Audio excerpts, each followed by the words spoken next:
anyone's watching, I am going to restart it with a different resolution. Because apparently OBS does not like 1920 by 1200.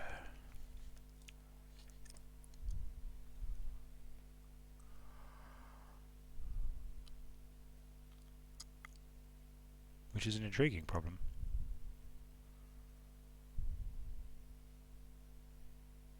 A friend recommended something different to me, stream something.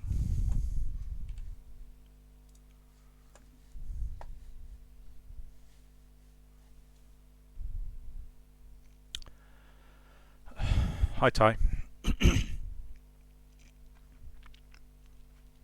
I'm unsure whether I should tweet that I'm streaming.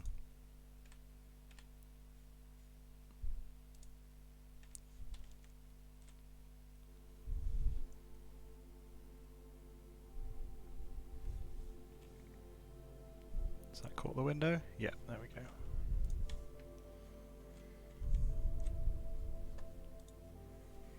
It takes a long time to load. Yeah, Shawnee's a rebel though, isn't he? He's a loose cannon. Like, Shawnee's like a crazy person.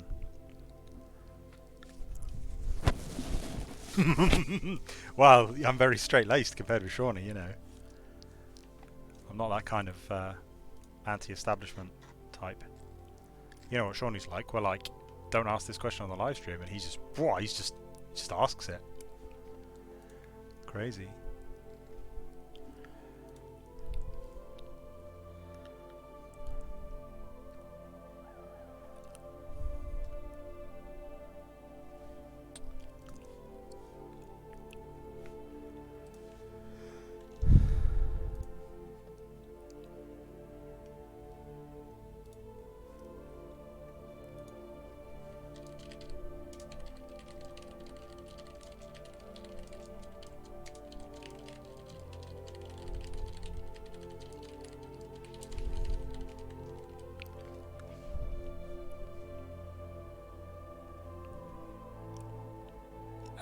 If RS4 is a space strategy game, yeah, I guess so. Let's make RS4 in Stellaris. Let's do it. I'll be back. Does that look alright? Yeah, okay. So yeah, so it really doesn't like 1200 resolution. That's really interesting. It works fine at 1080. It's just space. I'll give it a few minutes. Where was I going to link it? Oh yeah, I need to get Breezy to watch.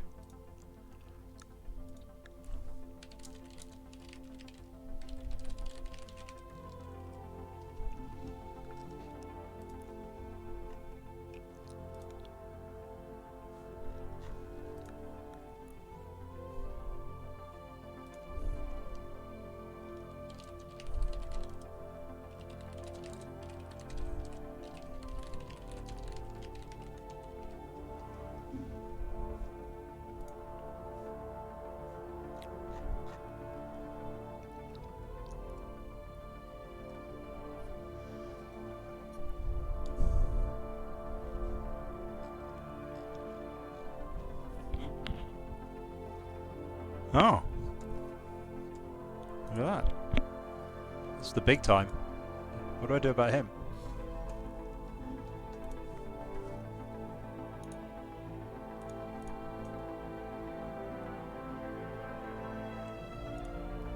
I've got no idea how to do, like, maintenance.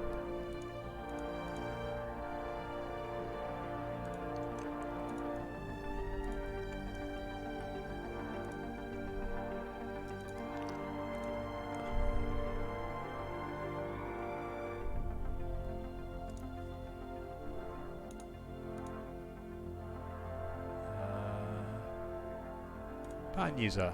There we go. Oh, now I know how to ban left.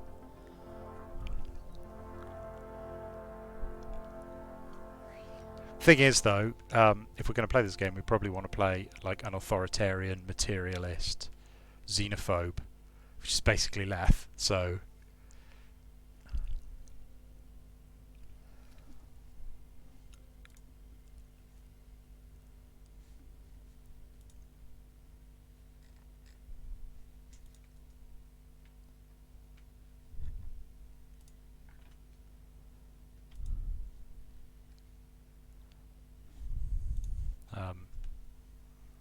Let's go look at the character creation screen. So Stellaris is a space strategy game. It's Paradox, by Paradox, and it's by far their most approachable game. Well, I guess except Magicka, because Magicka's an RPG. But it's of their strategy games, it's the most approachable because you start in control of like one planet, like usual space strategy games. Whereas normally in their games, you start in control of like an entire nation or something. So you start Hearts of Iron, and it's like you control the whole United States, and it's really super complicated. So it takes about an hour to figure out what's even going on in your starting turn. Now I had a look, and we can't create the White Knights, which is sad times. But we probably can create Zerosians, maybe? Give it a go. The game doesn't really handle the idea that it kind of wants to be like a sort of RPG, not RPG, like a RP heavy sort of simulation strategy game. So it's got lots and lots and lots of options at species creation for all the different things you can do. But it doesn't handle, for example, the idea that your ruler is a different species to the rest of your empire, so we can't have Zaros ruling over a load of humans or something like that. Because you start with one species and your species all look the same. You can start as like a coalition of two species, but then they're sort of equal, like co-equal species, so it doesn't... it's not like one ruler.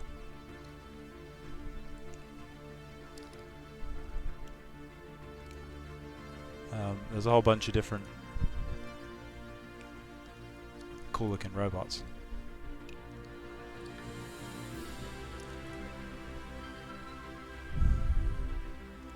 Nothing here is screaming out Zerosian to me.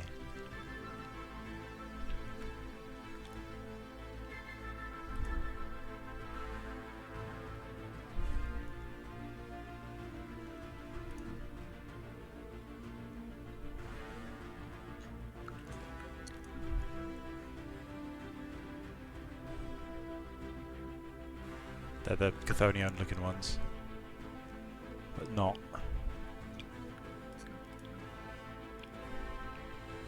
Huh?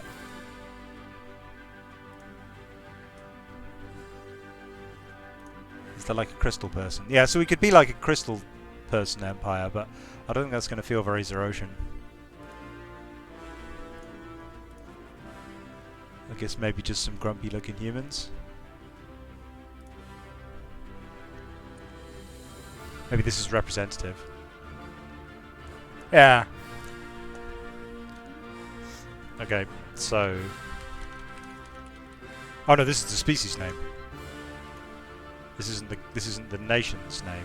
That's something else. So the species are called humans, right?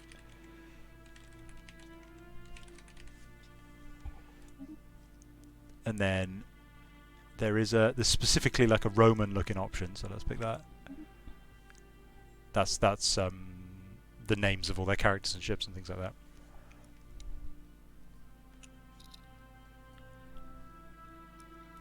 And we can choose what they're like.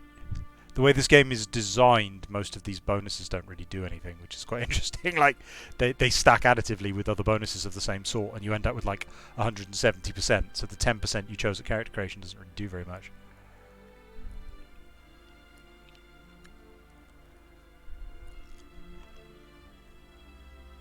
I think Zerosians are probably traditional and communal. That sounds like Zerosians to me. What's their homeworld called? Centistan. And their star. Ooh. I don't know what their star should be called. Gillinor? That's the wrong way around, isn't it? Gillinor would be their planet. Yeah, okay, they've conquered Gillinor. But we don't actually have a name for the star system. That isn't a thing that exists.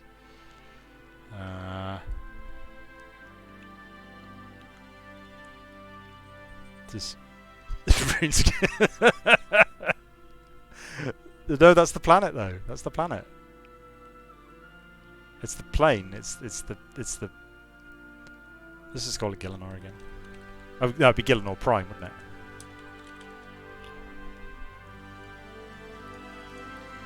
And it's continental.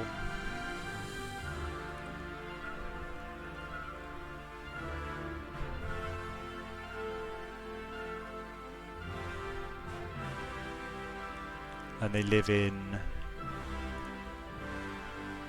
just normal kind of buildings, I guess. Normal sci-fi buildings. This is a new feature they just added in the latest patch, where you can choose like an unusual start. So you can choose to be able to build robots. You can choose to have a slave race. That one doesn't work super well because both races grow equally. So you need more workers than rulers, but the workers and rulers grow at equal rates. So you end up with 50-50, and not enough people to work in the mines. We can have a post-apocalyptic world where the Zerosians have destroyed their planet in a nuclear holocaust. Or it could be a perfect world where it's fantastic, but then that means that they aren't well adapted to any other planet, which doesn't sound like humans. Remnants, that sounds good. A relic world. I don't really know what that does. But we start on a planet full of probably artifacts and ancient stuff. That sounds very Gillenor-y. Right, the sort of central, the thing that makes Stellaris stand out against other strategy games is this concept of ethics. So you choose for your empire, and there are 4 axes, 4 like philosophical axes, and so for example, xenophobe to xenophile, and you choose where along that axis you are, either nothing, in which case you don't choose an option, or one or 2 extremes away. So you can choose to be fanatically xenophobic, or you can choose to be fanatically xenophilic, and you get 3 points total where an orange one counts as 2. And so that's supposed to give your empire a sort of political leaning. So being Zerosian, we are authoritarian, and we are arguably spiritualist, probably. Oh, but spiritualists can't build robots, and robots are cool. So in that regard, we might want to be materialist. I think Zerosians are pretty materialist, to be honest. They build lots of churches, but their churches are very practical.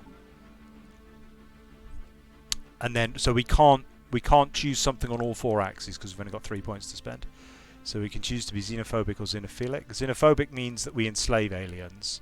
Xenophilic means we make friends with aliens and invite them into our empire to live with us. That sounds kind of Zerosian. And we can also either be militaristic or pacifistic. So logically they would be both militaristic and xenophilic.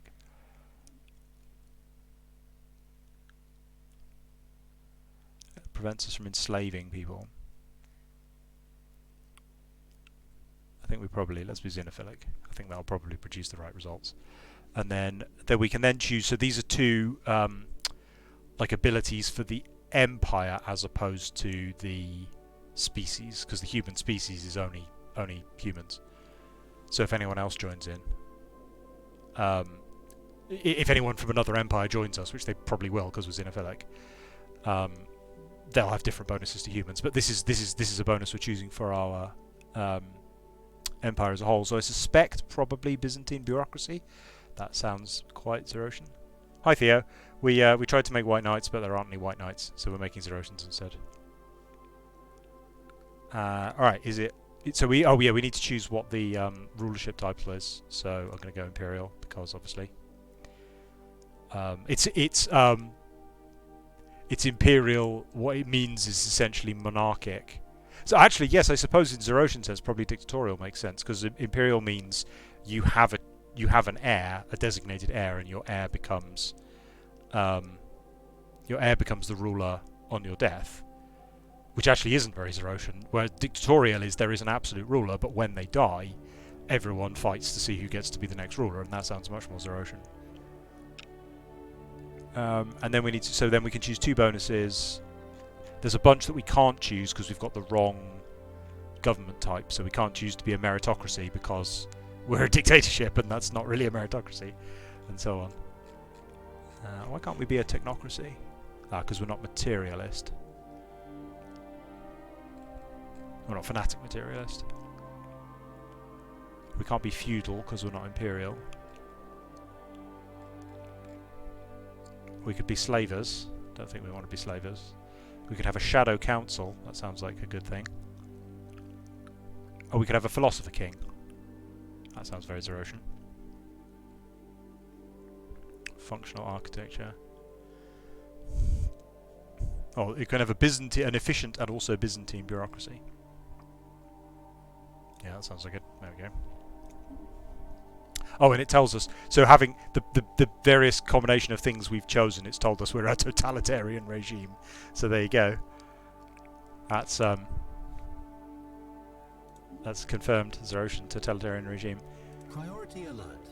Maintaining state cohesion as we venture into space presents a unique challenge. We shall face the challenge head on, and we shall be stronger for it. These alien savages must be taught to kneel when in the presence of their betters. Okay, let's see here. Let's see to lower the weak. Yeah, we probably want authoritarian, right? Right, the empire is called Zerosian Empire. I don't know if it's the Zerosian Empire. Probably not.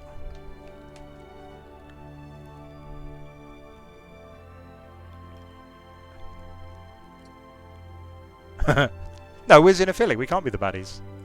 We're authoritarian, but we're also, you know. And we just choose a flag. You can see what the flag's gonna look like up here. Is there a? It's a cross in a circle, isn't it?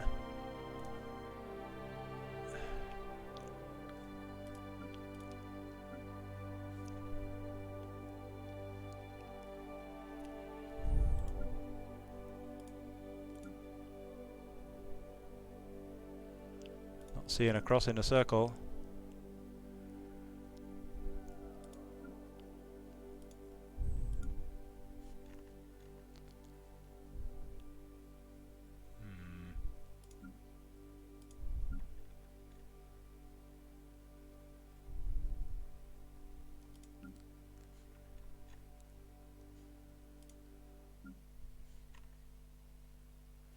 How could they not include the Zero? That's not really the right. It's not really the right flag, but it's kind of the closest I've seen.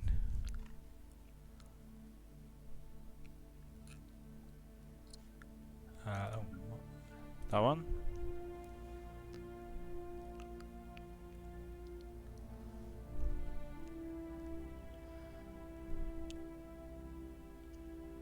I've not seen anything. Yeah, I didn't see anything that really worked.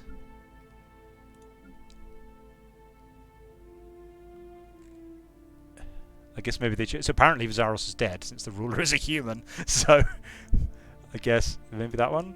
Yeah, that looks kind of Zarosy, doesn't it? In a way.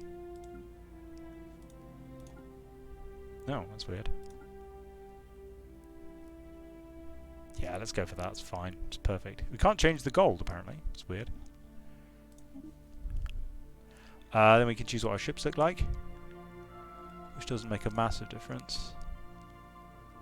Kind of birdie looking ones.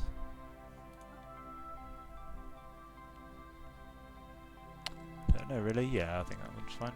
Right, then we need to decide on our who's the ruler of the current ruler of the empire.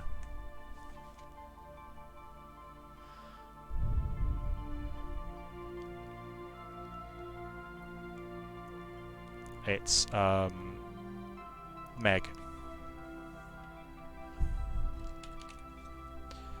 And the ruler is called the Emperor. No, the Imperator. Although, well, actually Zaros isn't the Imperator, Lornheim is the Imperator, but everyone seems to refer to Zaros as the Imperator now. Oh, we can change what she looks like too. What does Meg look like? I'm always talking about Meg, but I forgot what she actually looks like.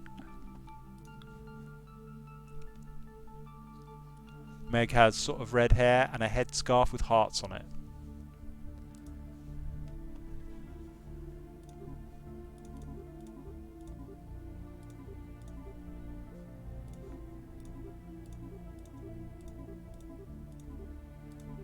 Not seeing a headscarf with hearts.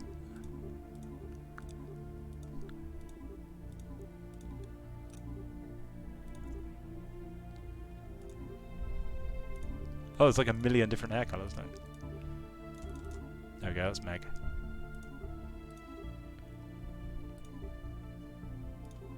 totally.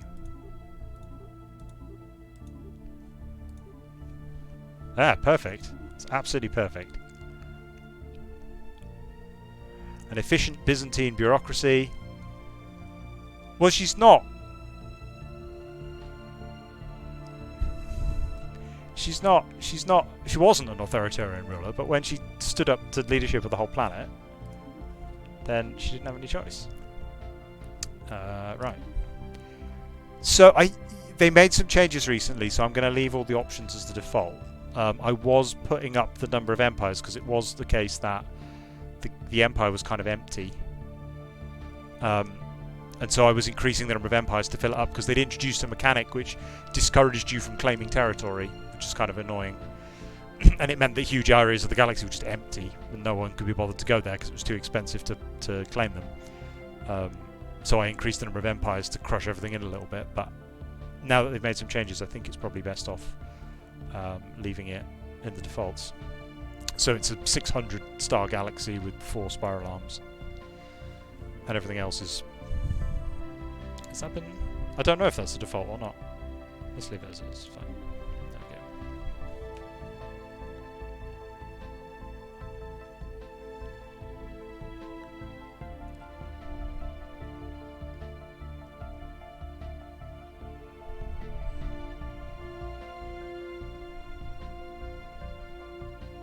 Well, in this backstory, Theo, the Zerosians have clearly conquered the whole of Gielinor because there it is. So, everyone's a Zerosian apparently in this new world. Once our empire spanned the void. Once our fleets controlled much of the galaxy. Then came defeat and the fall. Finally, after millennia of purgatory, it's time to return to the stars. At long last, our civilization has rebuilt to the point of interstellar travel. The galaxy shall be ours again. Several regions on Gielinor Prime are still ruined. Clearing these areas may reveal lost resources and forgotten technology. Okay, so the backstory's not quite what I imagined.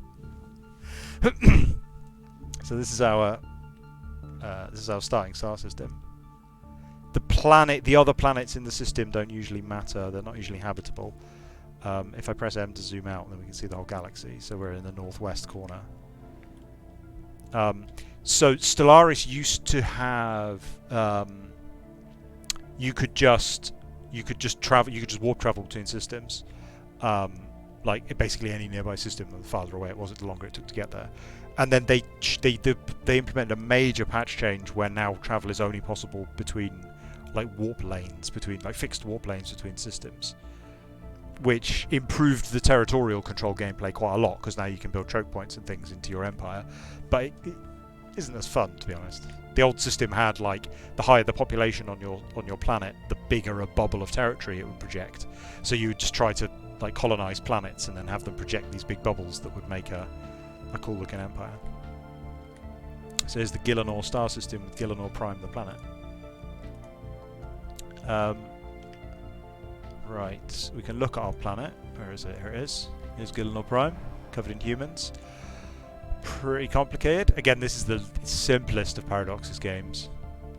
I don't understand how half these mechanics work. So, these people have jobs, right? People on the planet have jobs. I think if we can expand all these, we can see all the people working in their jobs. So we've got 2 administrators here, beavering away, making Unity, which is kind of meaningless resource, and amenities, which I think make people happy. I think that's what amenities do. And then we've got artisans making consumer goods. I think that's consumer goods. Yeah, we've got bureaucrats who are also making... Oh no, they're making administrative capacity. Okay, that's interesting.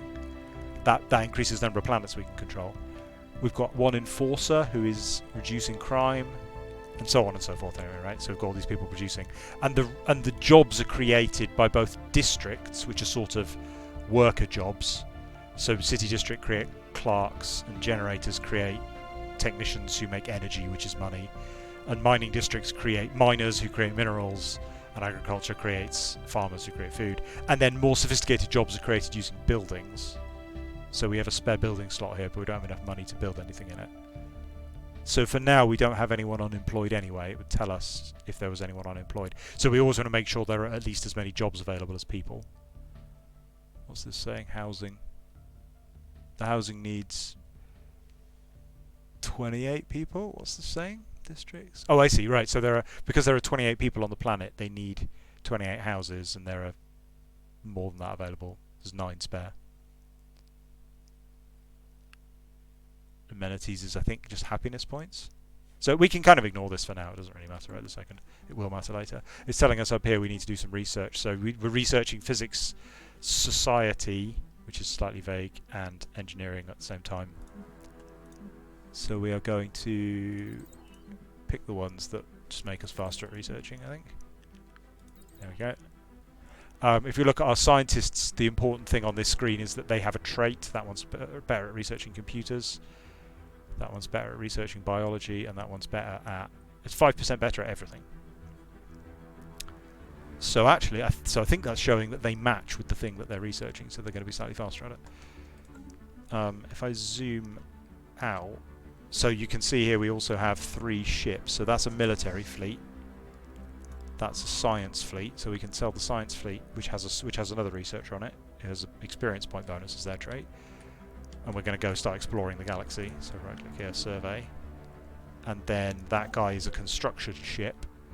And there are, so if we look on the galaxy map here, these resources that it's showing are unclaimed resources. So if you hover over, you can see we've got 10 energy and 10 minerals that have been claimed, but 2 that haven't. So we're going to find the 2 minerals, there it is, and tell him to build a mining station. And that's used up all 100 of our starting minerals.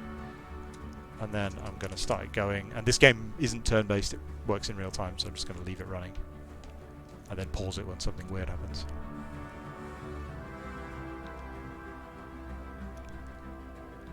So there's a bunch of stuff that happens at a tactical level, which you just kind of ignore at a strategic level. So this science vessel is running in, and it's going to scan everything in the system to see what it is. Oh. Oh, we need 100 minerals before we can do anything else. So he's plotted himself a little plan to scan everything in the system, and he's going to run around. He's identified that this star is going to give 3 energy if we build a mine on it. But it's cute because they run around doing this thing. But there's no real reason to watch them. Okay, so I'll get the construction ship again. I can now tell him... So I can't tell him to build research stations because there need to be 2 built, which will cost 200 I don't have. But I can tell him to build the other mining station.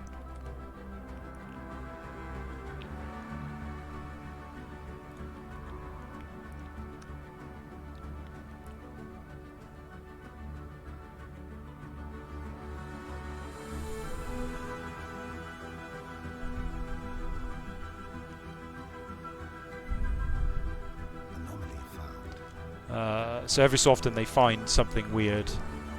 Sensors pick up rhythmic movement on the hellish surface of Plov 2A. And it has a difficulty which is quite difficult to tell. There it is, it's difficulty 2. It doesn't show it on this screen for some reason. But it does show that with their skill it would be quite straightforward to do. So if I tell them to research it, he'll interrupt what he's doing and figure out what that is before he resumes scanning other planets.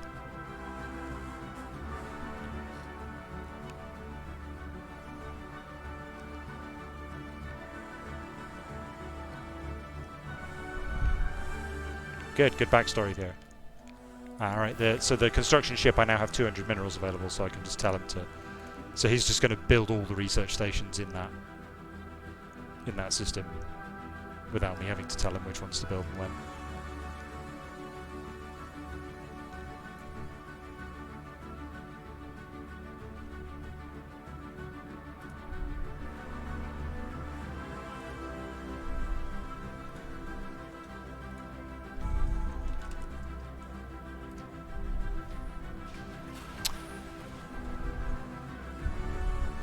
So this is the research is finished. Geothermal. The measured pounding observed from orbit is the motion of an immense and ancient geothermal extractor, breathing their last. Built and then abandoned at some point in the distant past, the vast batteries of disintegrating machinery have been pumping up superheated fluids from the planet's core ever since. Their storage capacitors are all broken or leaking, but some energy can still be siphoned from them. It's given us 862 credits and added a resource to the planet, so it will give 3 engineering research. And then the science vessel has just resumed what it was doing.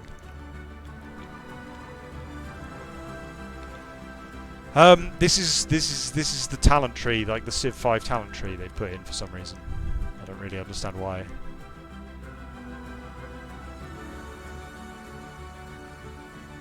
Let's go for this one. So you can choose to specialise in various different things. I'll go for the science one. I think the science one's probably not very good anymore. But let's do it anyway. Also, we should get some more scientists. There's like a million different things we can look at. Let's hire some more scientists. So we want scientists who are good at surveying or researching anomalies. Archaeology excavation speed. That sounds good. Let's get some space archaeology going. So we're going to build a couple of new science ships.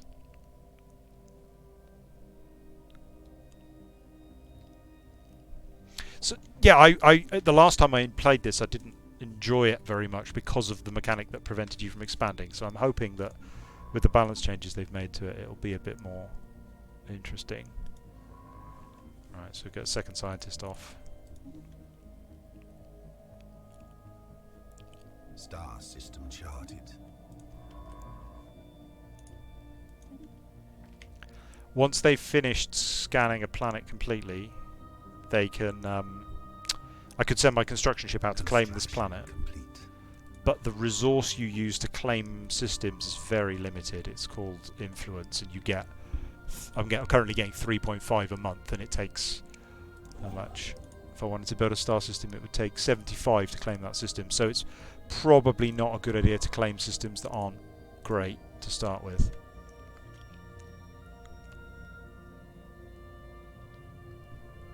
Can't promise there.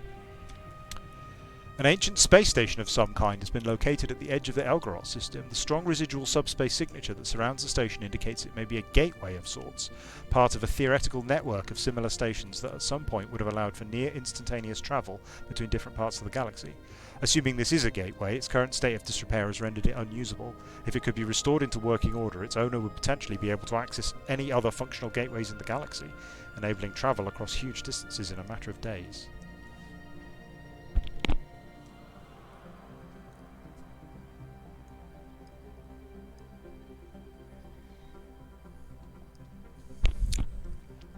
We have recovered artifacts from an ancient alien civilization on Gilprum 6A.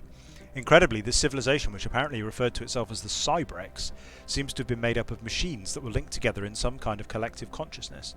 The age of the artifacts indicate they were active some 600,000 years ago, in this portion of the galaxy at least, but we have learned nothing of their exact origins. According to a partial data fragment that our scientists managed to extract from one of the artifacts, the Cybrex at some point launched a crusade to destroy all sapient organic life in the galaxy for reasons unknown. Situation log updated. So that's given us a quest of sorts, which is called the situation log to make it seem less RPG. So the Cybrex, if we can recover, so we may be able to find their home system if we can find 6 artifacts. So it's a kind of archaeology subquest. You know, like the forthcoming archaeology update for RuneScape, which is going to be great. I sounded sarcastic, but it actually is going to be great.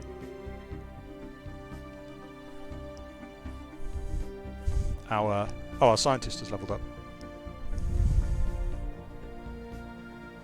I think we can, yeah, you can see the levels of the scientists here. We also have we have an emperor, Imperator Meg. So she's level 2, and she has an architectural sense, and she's a reformer. And then when the ruler dies, we're going to have an election. And she also has an agenda to secure the borders, apparently.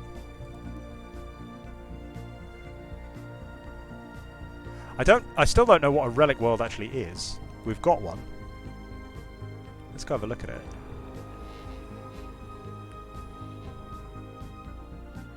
We have there are 5 ruined arcologies here. So we could try and dig some of these out. Do we want to do that? It would cost us... Oh, okay. So it would cost us quite a lot to clear it. But we might get something cool in response. Should we do that? Yeah, why not? There we go. Let's go dig out the ruins of the city of St. Tistan, I guess. Oh, I didn't see the stream today. How did it go? Anomaly found. Plant life of truly incredible proportions dominates the landscape of Gilprim 3. Its vibrant colours and gargantuan size almost calling to our xenobiologists. Doesn't sound like evidence of the ancient Cybrex machine race. But you never know. Oh, so that system looks a lot better than that one. So that one looks a lot more interesting to claim with our construction ship. Star system charted.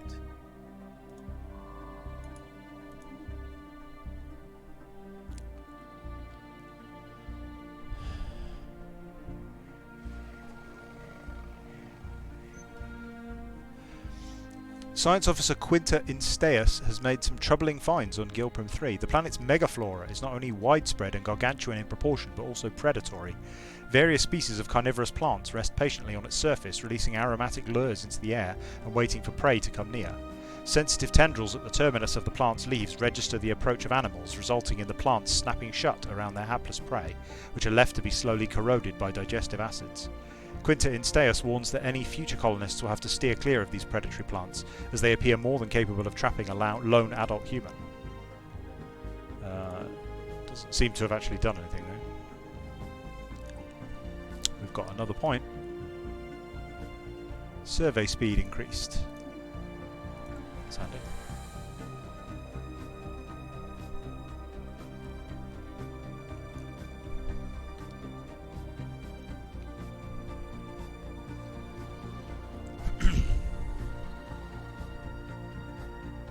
While clearing records on Gillinor Prime, we discovered an ancient cache of technology which date back to our former empire. Only a minimal amount of research should be required to reintegrate this knowledge into our technology base. Research operation gained carrier operations. Let's do that some more.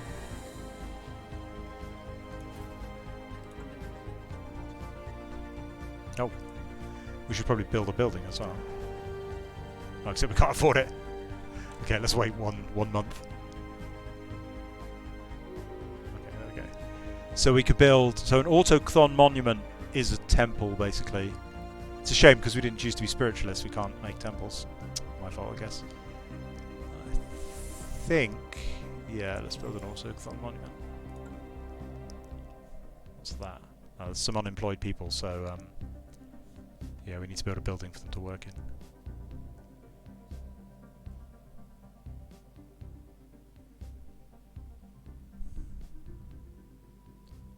Anomaly found. Did they reiterate that we're not expecting any delays to the launch? During its survey of Haneri 4A, the ISS Hephaestio discovered a previously unknown strategic resource dubbed Zro. It's an extremely rare aerosol of exotic particles that appears to have been deposited here through a meteor impact, but its true origin is a mystery. If ingested by psionically gifted individuals, this aerosol should act as a very potent and potentially addictive drug that enhances psi abilities. While we do not yet possess the means to extract this resource, we should seriously consider establishing control over the system for future exploitation. So there's a later in the game you have to choose between going down like a robotics path or a genetic path or a psionic path. And the psionic path is also inherently associated with religion for some reason. Abandoned cargo pod. A discarded cargo pod was left by someone in the upper atmosphere of Gilprim 4 long ago. It somehow escaped the notice of other spacefarers, and its decaying orbit means it would have been lost in the gas giant's crushing atmosphere within another few years. When the crew of the ISS Strabo unsealed the pod, they found a stash of alien jewellery made out of precious metals. 400 money. Do we want another scientist? I think we might do. Making very slow progress here. So you don't build spaceships on planets, you only build buildings on planets. But this system has a starbase associated with it, which we might be able to do something with. What's it have? Trade hub, crew quarters, and it's the starbase that builds spaceships. We haven't built any military ships yet because we don't have any reason to. Star system charted. Right, now they've found... Who's that? Gilprim. Yeah, they found a difficulty 8 anomaly. So you can, as of a change a few patches ago, you can research any anomaly. They can't fail it, but it would take forever to research that one. So I think we'll leave it for now. Come back to it later. Star system charted. Oh, we've discovered an archaeological site. Okay, I don't know what this is because this is in the patch I haven't played before. What's an archaeological site? Ah, what does that mean? Assign a scientist. Cannot excavate outside your empire. Okay. The entire surface of the small asteroid is covered in robot debris, trapped in its weak gravity field. All of it appears military in nature, and there are enough combat droids here to outfit several armies had they not been shattered beyond all repair. Okay, so we need to take control of that system, which we can do with this. And then we need to assign another scientist to it.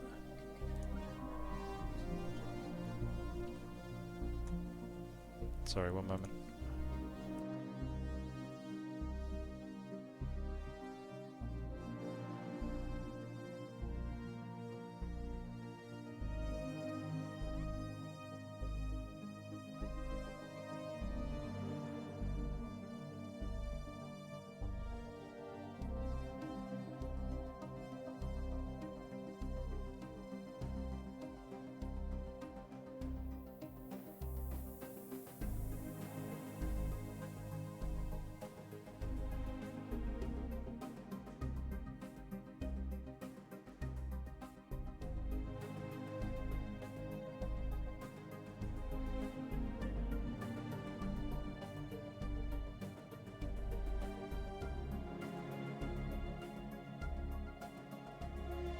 Sorry, I'm back. Virus business.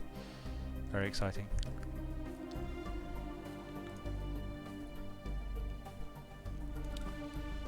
Do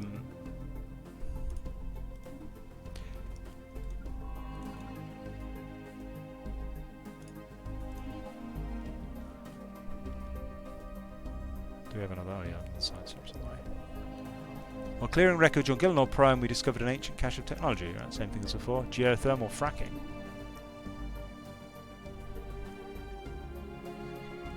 There's our new science ship.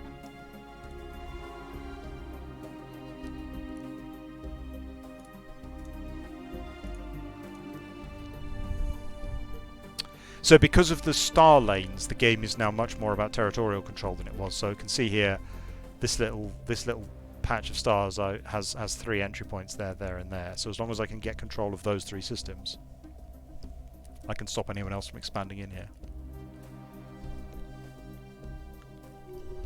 Oh, what's this?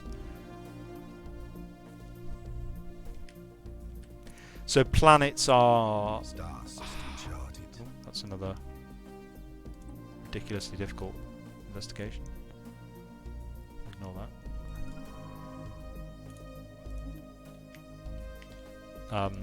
Planets may or may not be habitable by your species depending on the type of planet. So Gillinor is continental. Construction complete. So something that's either continental or close to continental will be habitable by our people.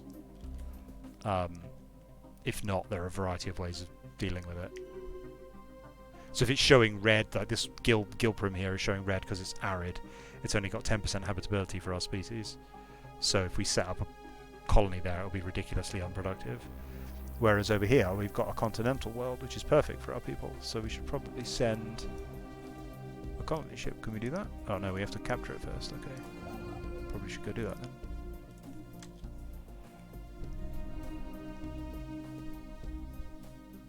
Oh, we can do the archaeology site as well, which means we need another scientist. Oh, did we have someone who was good at archaeological digs? Yeah, okay. So if we hire someone else instead, and then get the archaeology guy, who's that? The USS Marcian. Which one is that? There. So if we get them out and put the other guy in, we can then assign this archaeologist to the archaeology dig. Or not. Where did they go? Don't understand.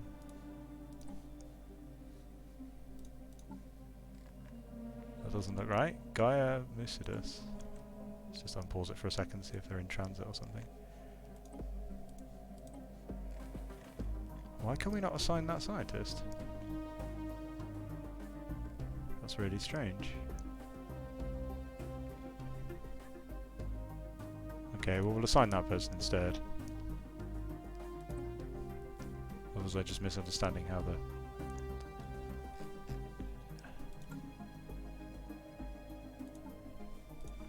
Is one of these ships now empty? No. What? I'm really confused now. Don't know what happened. Star system charted. Anomaly found. Oh. Hang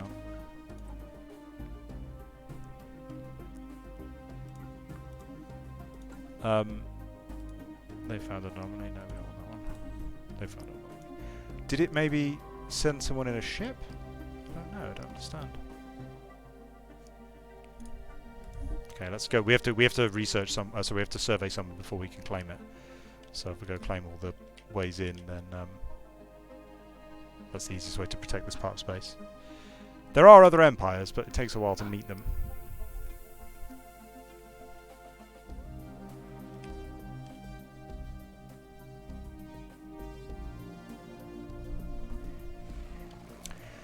After intense study and sampling of the growth blanketing entire biospheres on Advertier 3, Octavio Melius reports that the substance is not native to the planet, but rather an invasive fungal lifeform of unknown origin. The fungus feeds on biomatter, choking out existing plant life in enveloping terrain.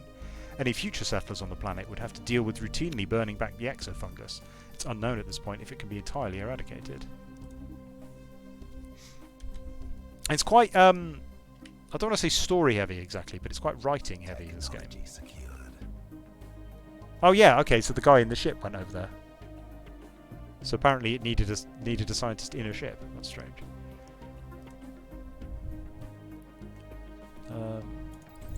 It's quite a writing-intensive game, so rather than just sort of, oh, I came across a point of research, it's, here's a long explanation of why I came across a point of research. Star system charted. Which I think is one of the game's real strengths, because it's quite... Construction complete. especially the first time through reading the text, it's quite involving. Obviously when you play the game for like the 7th time and you discover a invasive species of fungus, it's not quite so exciting. Star system charted.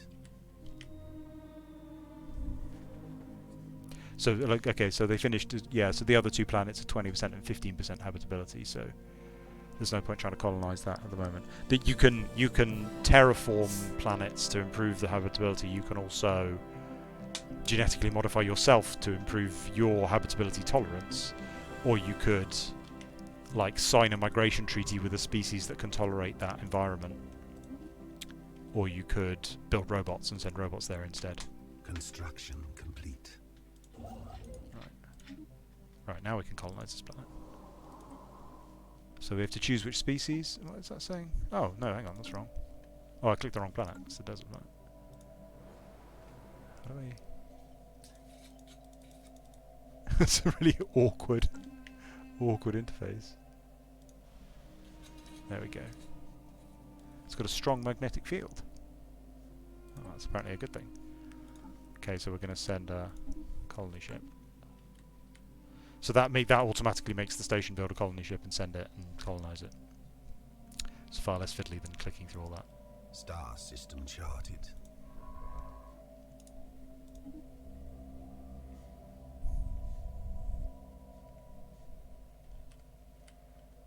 Oh, I haven't built mining stations and things here. Anomaly found. How's this archaeological dig going? Oh, what's this? Clues gathered. Oh, okay.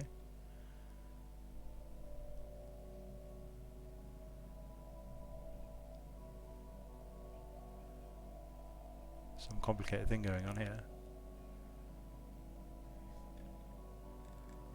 Looks like they lost a clue and then gained a clue. Never played with this before.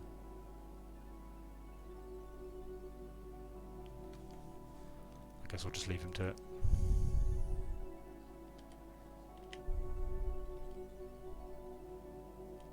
Quite a lot of just sitting and waiting. Anomaly found. That one is... difficult Difficulty 5. Oh, but she's only skill value 1. Yeah, we should leave that alone for now.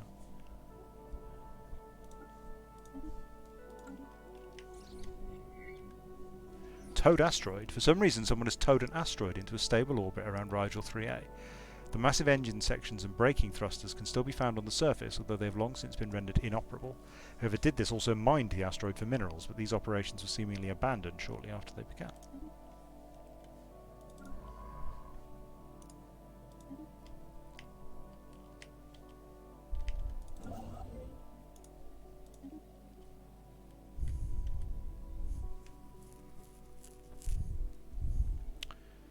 By default, the game always makes sure there's 2 habitable planets within 2 jumps of your starting position.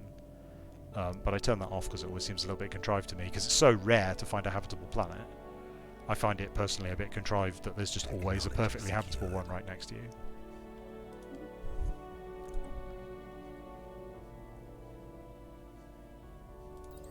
So research increased survey speed. Oh, we need to get excavating more of the planet, don't we? Oh, why don't we do some of this instead? Industrial wastelands. I think clearing the planet makes more room on it. Technology secured. Oh, now maybe we can see these things that we... Ah, right, yeah, so these are the technologies that we uncovered from under our ruined Centistan, or whatever. So they'll research much, much faster. Star system charted. The colony ship has built itself and it's going off. I think it's going automatically to where it's supposed to go.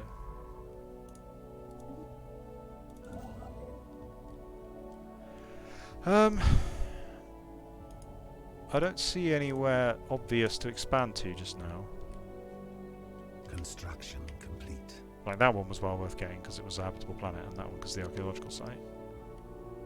So we want to close off the corners, but Star system charted. there is actually a mechanic for not having ugly edges to your empire called I can't remember what it's called. It'll come up if we build some ridiculous thing. It's slightly fiddly to work out. Oh, wait, what? Oh, we finished the research, but I didn't notice. I guess we might as well.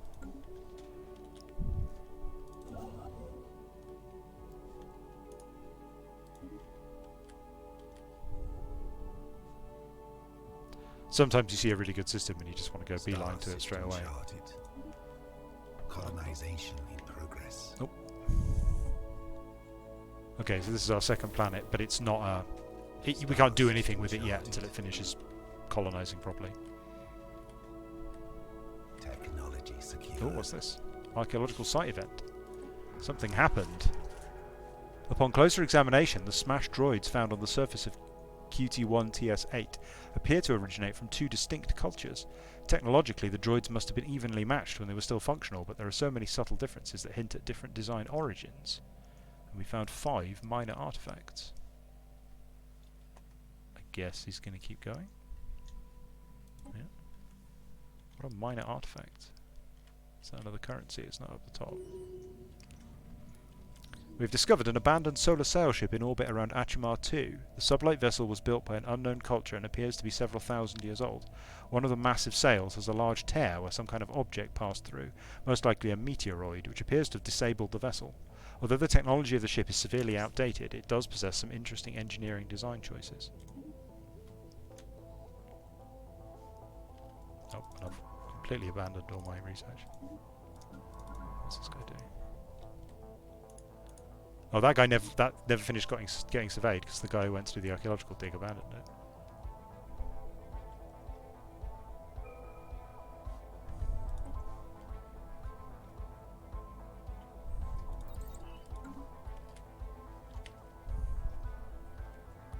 We've uncovered some sort of alien vessels in the Rantor system. These strange objects have been flagged as Rantor until we can learn more about them. Oh yeah, okay. There's an alien space station here. I think... yeah, we can make a research project to investigate. Construction complete.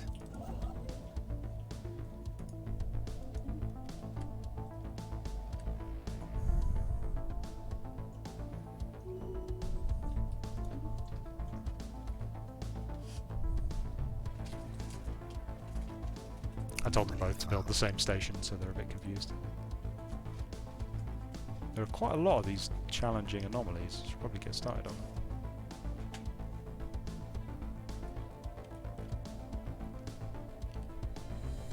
Construction. Wait, do I have a spare... I have a spare scientist just sitting around. Build a science ship for him. Star system charted. Star system charted.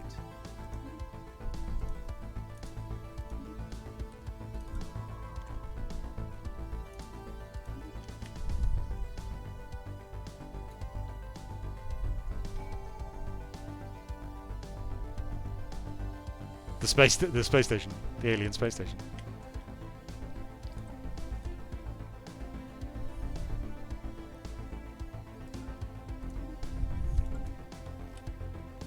I'm not a fan of the talent point system, which is why I'm not talking about it very much, because it's not very immersive. Like it's a game about you know, quite a role-playing take on space exploration, but those talent trees are very, very abstract and very mechanical.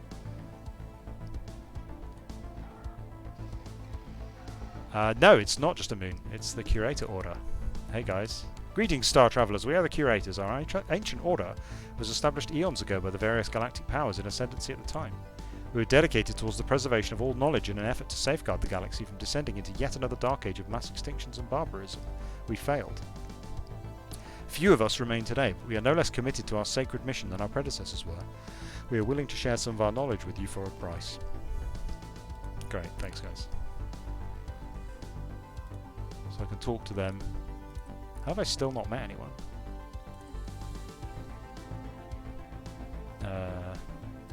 They'll tell me about weird stuff that I meet if I pay them money. But I haven't met any weird stuff yet. Anomaly found.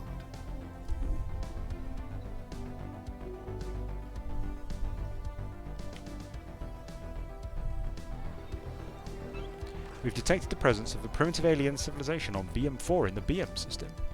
They have entered the early steam age, and there's clear evidence they're beginning to make use of both vehicles and early factories powered by steam engines. Okay, so there's a primitive society on this planet, and if we capture the system, we can build an observation post. What we had assumed was an abnormally small gas giant is, in fact, not. Beneath a deceptive cover of thick dust swirling in the upper atmosphere lies a regular planet. A barren planet, but a planet nonetheless. This has proven quite embarrassing to the astronomical community on Gillinor Prime. Okay. Sucks to be a scientist. Construction complete.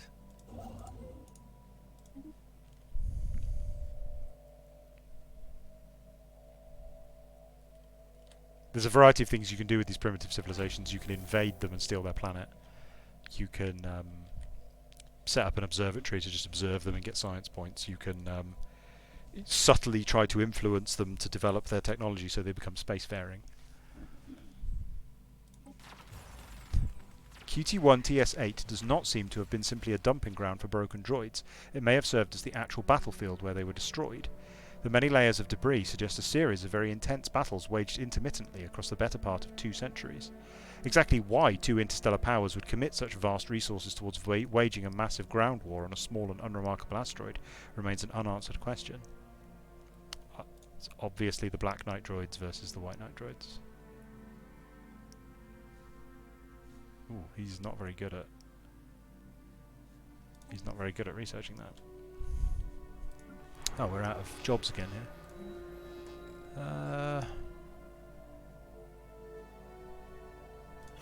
Let's build more administrative offices. So the number of systems you have plus the number of people you have has to be below a certain number, otherwise you start getting penalties, but you can make administrative offices. That was the change that they made in the recent patch that I was talking about. Before, there was no way to increase that cap, which sort of just punished you for expanding, which, in my opinion, didn't make the game work very well. There's an almost habitable world there.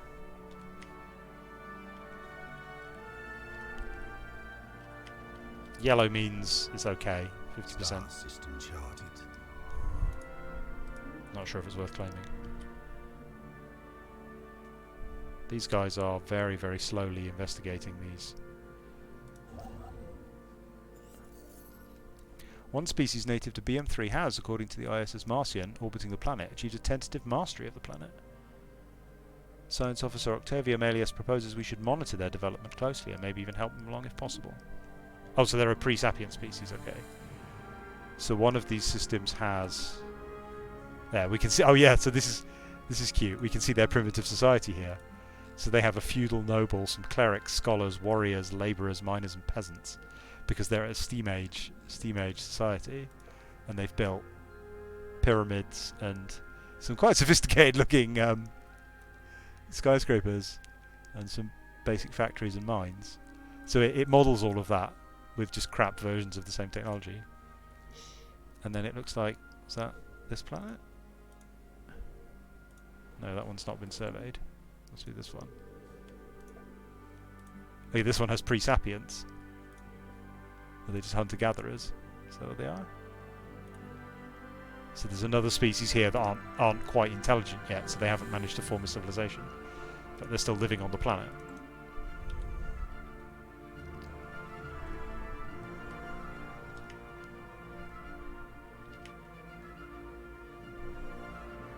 Construction complete.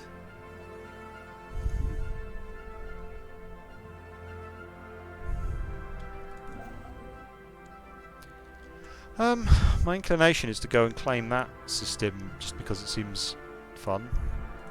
I'm not sure it's very useful.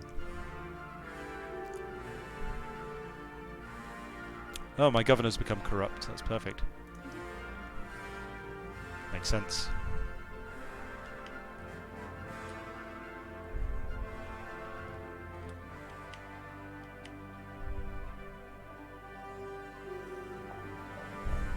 The ISS Marcian crew has succeeded in isolating a signal embedded within the unusual pattern of interference in the BM system. The signal is a song, a complex sonification of an advanced mathematical equation to be precise, and one that Science Officer Octavia Melius cannot seem to get out of her head. Who or what may have composed this song remains unknown, though its complexity infers an incredible level of technological sophistication regarding subspace harmonics. The signal's geodesic suggests a point of origin from outside our galaxy. Have some science points.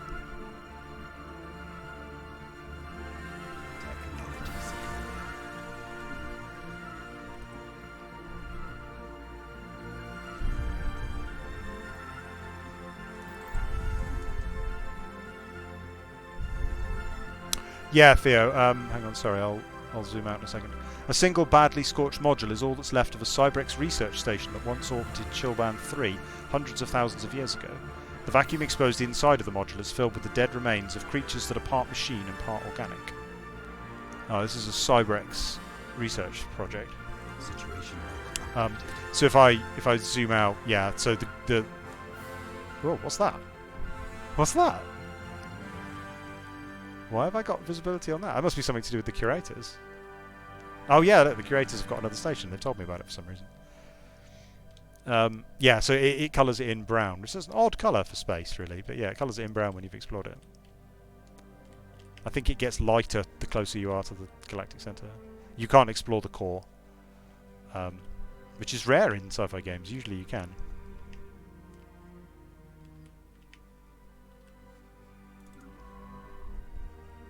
So there is a Cybrex research station here. So a project is for some reason different to an anomaly. So I'll just tell them to do that.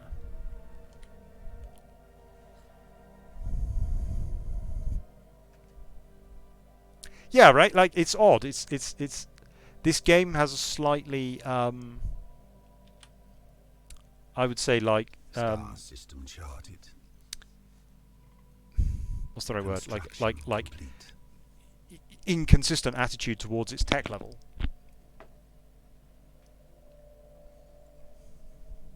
Because it's portraying a fairly like low tech. Obviously, you have FTL travel via these warp lanes, but other than that, it's a fairly low tech civilization that they build. You know, you build factories and you build shops and you build administrative buildings because everything's complicated. It's a fairly low tech kind of non-abstract kind of sci-fi. But then fairly quickly you learn to build Dyson spheres and ring worlds and stuff like that. But you can't go to the galactic core or anything like that. Like you can't build an observation station around a black hole. You can do some weirdly, insanely high-tech things, and then mostly a whole load of really low-tech things. It's quite inconsistent. Anomaly found. A new faction has been gaining traction in the internal political landscape of the Zerosian Empire. Led by scientist Septima Otius, they call themselves the Imperial Unity Movement. Their members have been pushing hard for an extreme centralization of political and military power. A disgruntled faction will be a source of trouble. Another new faction, led by Imperator Meg, they call themselves the Xeno Friendship Group. These members have been pushing hard for friendly relations with alien species. And then Octavia Malleus... Oh, she keeps coming up in the things. They call themselves the Institute of Technocratic Reform. Their members have been pushing hard for the advancement of sciences. So, the three ethics I chose at the start, authoritarian, xenophilic, and materialist, are reflected in the population. So if I go look at some people, I think everyone always has one. Yeah, so if I look at these two guys, that one's got ethics materialist, and that one's got ethics xenophile. So everyone has a trait, and in my empire they don't know about anything else, so they're all one of those three things. And then all the people of the same philosophy join together to form a faction. So here we've got three factions. Oh, and yeah, they're quite happy. So you can see the things they care about down here on the side. So basically everyone in the Empire that's a materialist has joined the Institute of Technocratic Reform, and so on for the other two. And then there are things that make them happy and sad.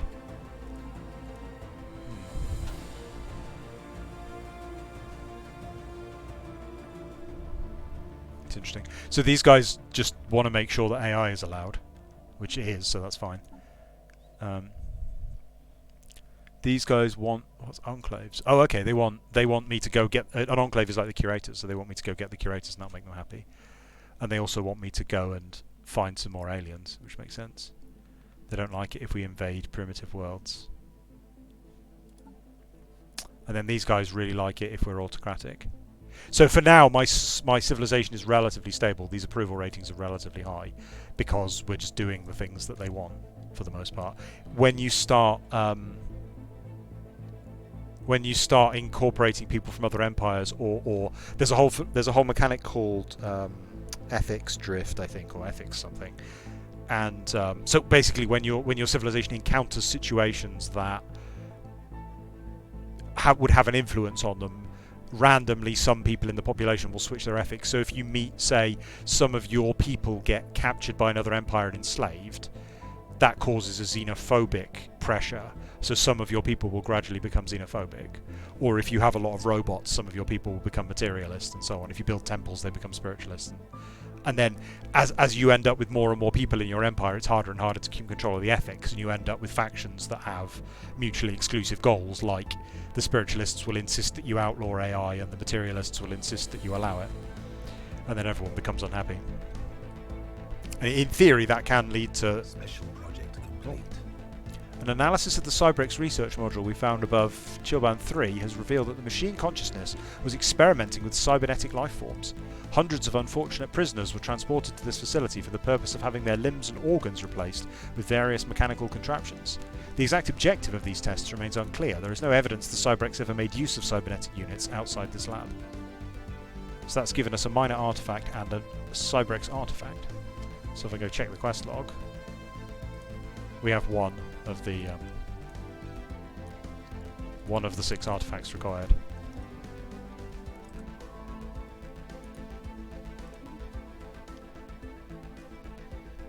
This poor guy is still investigating here. He's not making very much progress here. Is that fail, fail, fail? Is that what that is? Yep. He's leveling up as he does it, though. He's fine. He'll get it. He'll get it eventually. I assume. Immense ragged planes of shadow drift across Arrakis 4's face. They are not cast by clouds, but by sheets of organic material drifting through the upper layers of the atmosphere, hinged or rather jointed to allow for a small degree of articulation. Science Officer Septima Ochius is yet unwilling to say whether these things are flora or fauna, or what possible purpose, if any, their elaborate shadow casting might serve. 3 points of social. Where was that? Oh, over here. How are we doing for influence? Should probably expand. It's weird that I haven't met any other empires yet. I usually would have bumped up against someone by now.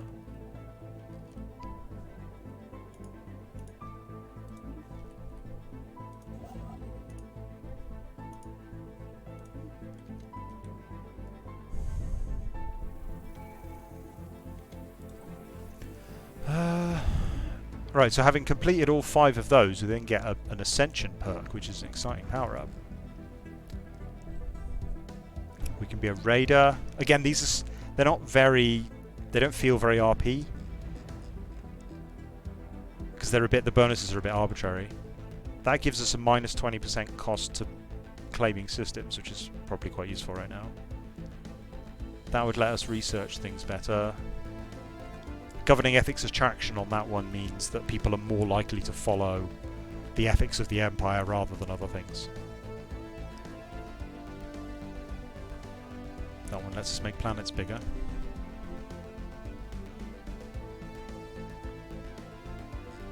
I think we probably want that. And then... oh.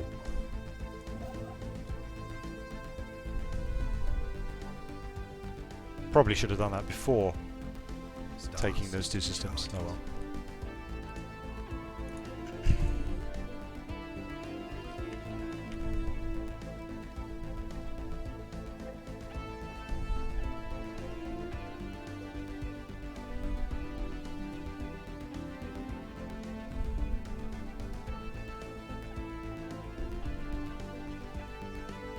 It does these weird little... it's technically 3D space.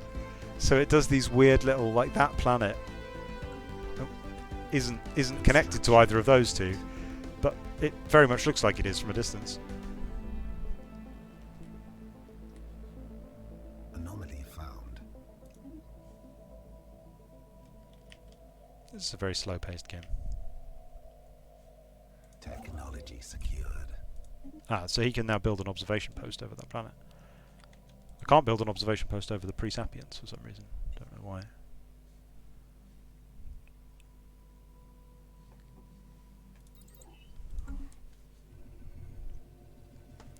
Deep within a crevice of the giant asteroid 88D20909, we have found something astonishing.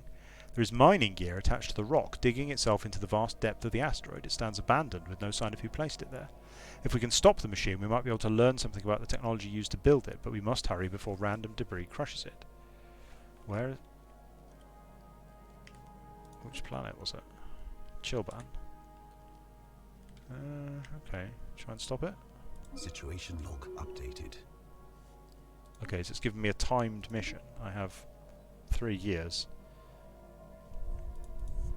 And I need to have a construction ship. Construction complete.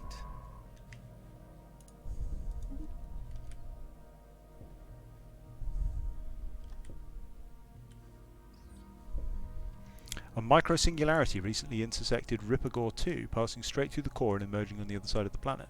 The encounter does not seem to have caused any permanent damage, but has altered the energy output of the planetary core slightly in a way that defies our current scientific models. Further study may be warranted.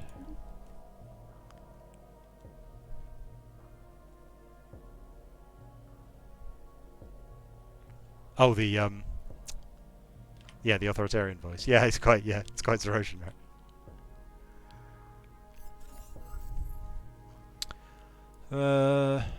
Volatile motes. Tremendous amount of energy could be exploited in energy production. We don't yet possess a means to extract it. Well, why are you telling me about it? Star system charted.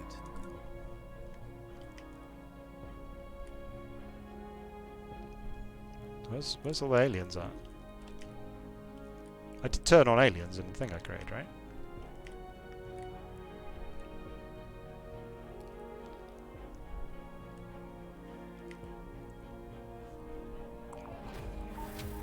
An archaeological site has been fully excavated. Our archaeologists have learned that after a long and bitter war, the two empires inhabiting this corner of the galaxy some 200,000 years ago signed a treaty compelling them to settle all future disputes through ranged, highly regulated combat engagements between robotic armies. QT1-TS8 was chosen as the site of these battles. The treaty appears to have been upheld for nearly 2 centuries, preventing the outbreak of armed hostilities on numerous occasions, until one of the empires was caught cheating. Oh, okay. That was odd.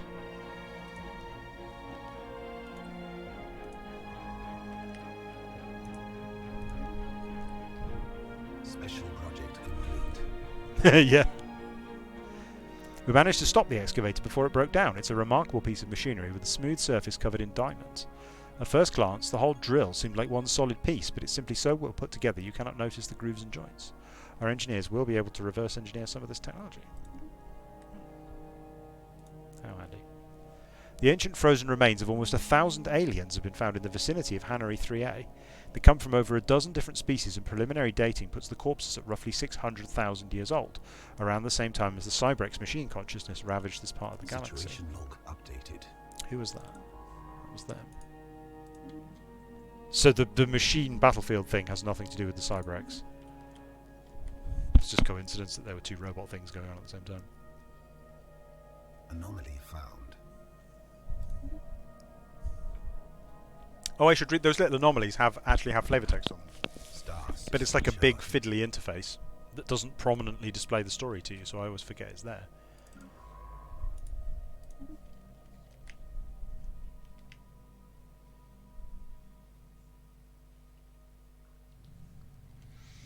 We've encountered another abandoned gateway, this time near Blorg's Bane. It appears to have been built entirely by microscopic nanites of an unknown design. Unlike the previous structure, this gateway has been significantly altered since its initial construction. Its connection to the rest of the network has been severed. Instead, the only valid destination is an uncharted group of stars just beyond our galaxy that has been designated the L cluster by our astronomers. Although the gateway emits a faint power signature, it's been deliberately locked into some kind of maintenance loop that prevents activation. Until we find some way of aborting this process, the L cluster will remain beyond our reach. Situation log updated. Definitely a good idea to open the locked gateway. The signal originates from the remains of an antenna-like structure. Exploratory probes were dispatched from the ISS Strabo to the surface to investigate the matter more closely. What Science Officer Quinta Instaeus found was a cavernous vault that, while easily pried open, was evidently the last safe house and refuge of some long-dead race of aliens. While reasonably technologically advanced, it seems they've never reached for the stars and perished to some planet-wide natural disaster. The vault is immense, housing thousands upon thousands of black boxes that the ISS Strabo has determined to be data storage devices. A special project has been prepared to decode them. Situation log updated. The strong magnetic field around Trappist Prime has been affecting computers on the surface recently. Oddly, this effect is not merely random interference. Instead, computers are actually working more efficiently than they should be. It's almost as if an outside force is lending a helping hand. Oh. Their research is better. Wait, has this finished being a colony yet? Oh yeah. How do I upgrade this? Number of pops. Okay, so this wait, what's the term? If it's a colony now, what was it when it was growing? I don't know. Pre-colony. It's now got people on it, but I can't really do anything with it because there's not enough population. There is a thing I can do. Where is it? You can use these things to give buffs, so I can give them a population growth speed buff for 1,000 food. Oh, there's something I could do with those artifacts I found. Is that the only thing? Don't know.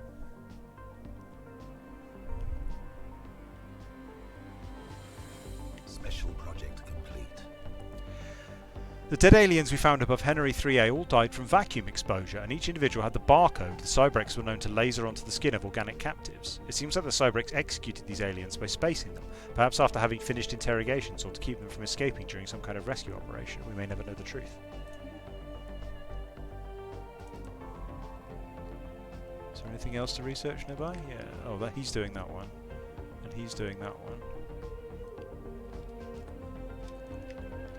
We'll go off down here then. Okay, so we need 6 pieces of Star system pieces of evidence for the Cybrex, and there's only 4 inside our space. A badly damaged military vessel bearing elaborate alien insignia circles Polygon Kier 4A. The ship has suffered a heavy incendiary attack which has melted its hull, leaving no survivors aboard. No weapons known to us today can produce temperatures high enough to cause such an effect. Perhaps the ship's logs may shed some light.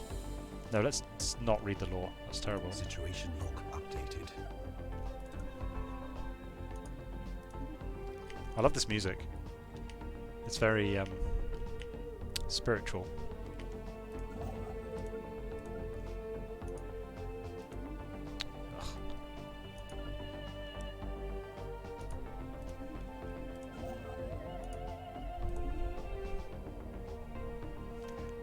My influence is growing incredibly slowly.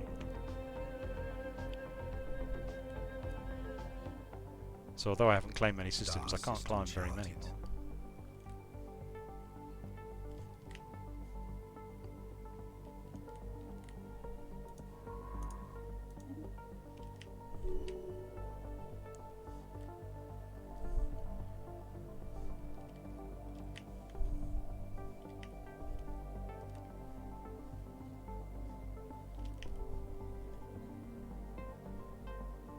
Construction complete.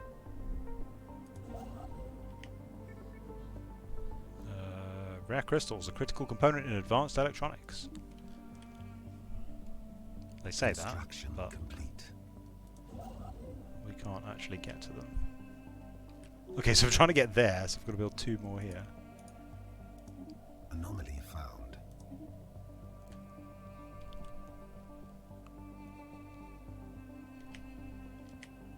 Yeah, that looks kind of Zerosian from a distance, doesn't it? It's fine. It's fine. Survey speed. My research is incredibly slow. I don't know. I'm doing something wrong.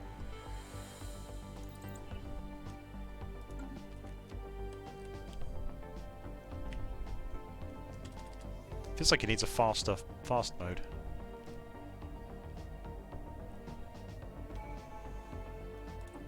Okay, we finished the discovery tree. I'm not actually sure. So if every tree we fill up, we get one of these. And then later, initially we're locked to some fairly mundane bonuses, but later on it's like, you can build ring worlds now. I'm not sure what we want. We can get domination to impose our will on other people, but there isn't anyone else so far. How about prosperity? That sounds like something we might want. Plus 10% mining stations.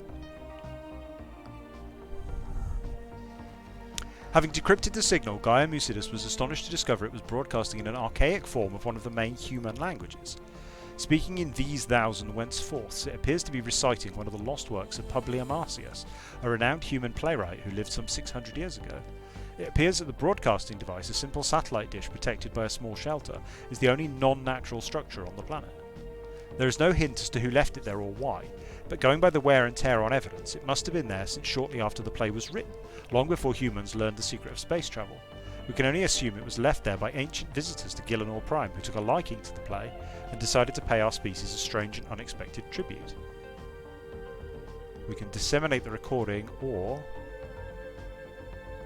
we must find a way to thank our mysterious benefactors, plus 100% xenophile ethics attraction. I don't think we want everyone becoming xenophiles. Let's do that one. We've got some xenophiles, which is fine, but we don't want everyone being a xenophile.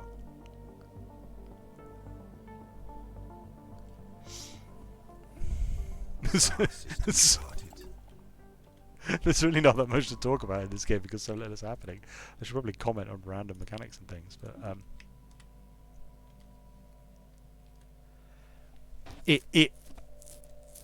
it's the only paradox strategy game that starts this way. Although most strategy games or most other companies start with starting in one place and expanding outwards. What's that? Another archaeological site.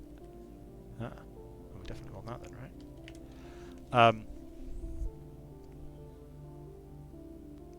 it's kind of interesting once, but I think it hampers the genre quite a lot because it makes the intro to the game very similar and very drawn out. I mean, we've been playing for what, an hour and a half now, and honestly, not very much has happened. And that's not unusual for strategy games of the sort.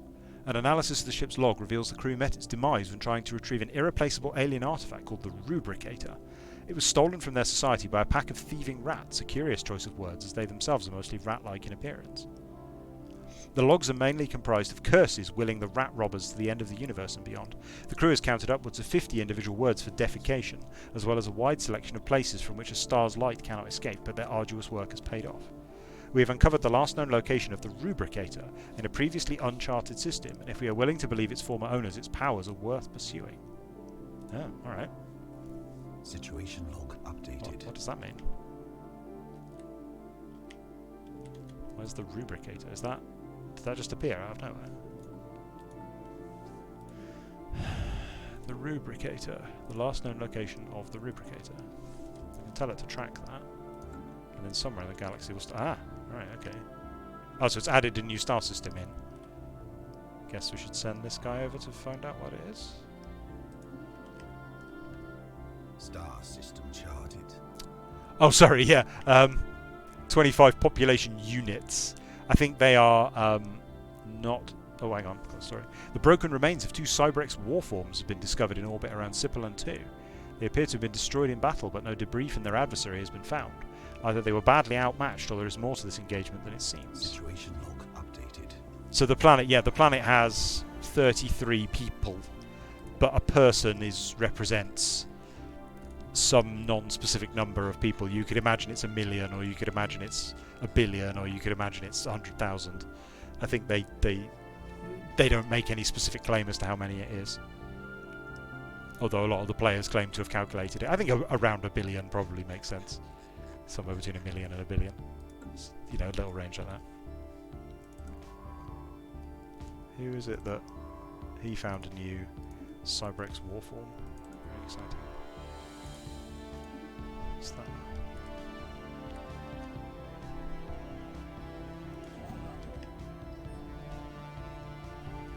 After detailed analysis, Optivus Septima Ochius has discovered that the strange metallic substances coating the surface of Josk format Var in fact comprise billions upon billions of nanites. These nanites are microscopic self-replicating micromachines, perhaps created by a past civilization for some unknown purpose. The volume and density of this nanite sludge is remarkable, adding billions of tons of mass to the underlying planet. It would appear these tiny self-replicators entered a state of runaway reproduction at some point in the past, engulfing the planet and everything on it. In studying the nanites, the crew has made some exciting new findings that will undoubtedly aid us in our research. Oh, we've got some L-gate insight. And a technology called, what? Assembly patterns. Oh, right, okay.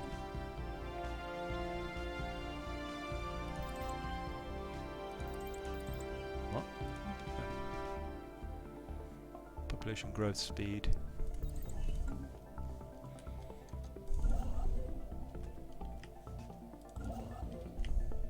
I think that system's worth having because it's got a partially habitable planet.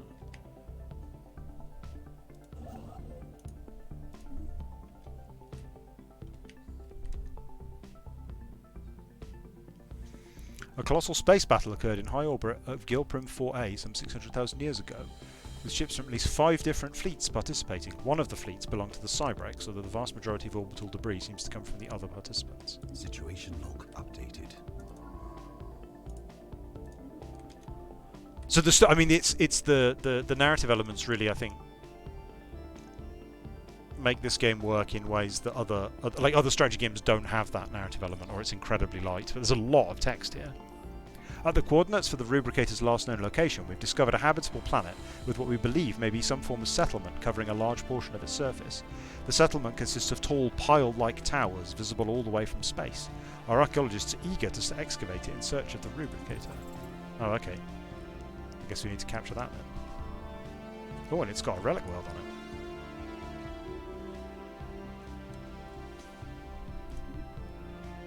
Okay, we definitely need to go there then.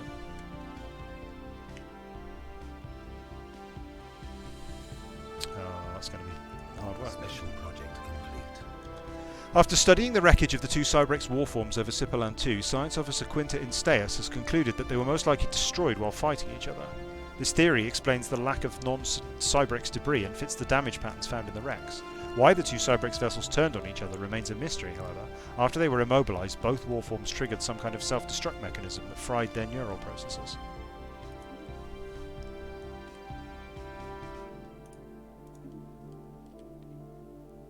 So these quest lines aren't always here. There are the Cybrex one is like the ancient civilization uncovery quest line, and there are I think 6 different ones, or maybe more, 6 or 8. So you don't always get the same one each game. And this thing about what was it called? This artifact we need to go digging for is I've never seen before. That must be in the new expansion. Although, sorry, the previous to new expansion. Special project complete. After analysing the debris left behind from the ancient battle fought above Gilbrim 4A, we've learned that the 4 alien empires contemporary with the Cybrex pooled their forces together in a desperate attempt to halt the advancing fleets of the machine consciousness. Judging by the small amounts of Cybrex debris that was produced by the battle, they were not successful. So we have now 4 Cybrex artifacts, but we don't know where there are any others. Technology secured. Is there anything else to research here? No, it doesn't look like it.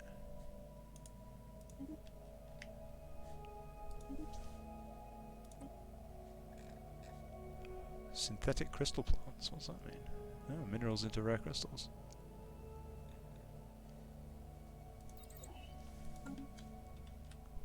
Anomaly found. The Vault. Oh, this was the Limbo quest. The Vault is a tomb for hopeful immortals.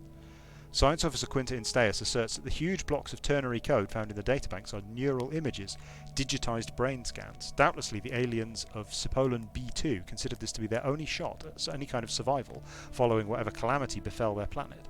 They did not have the means to resurrect themselves, but banked on the impossibly small hope that eventually someone else would have those means. And we can either leave them where they are, or we can download them in case one day we can. So let's do that. Because we are xenophiles after all. And we'd love to meet ancient dead aliens.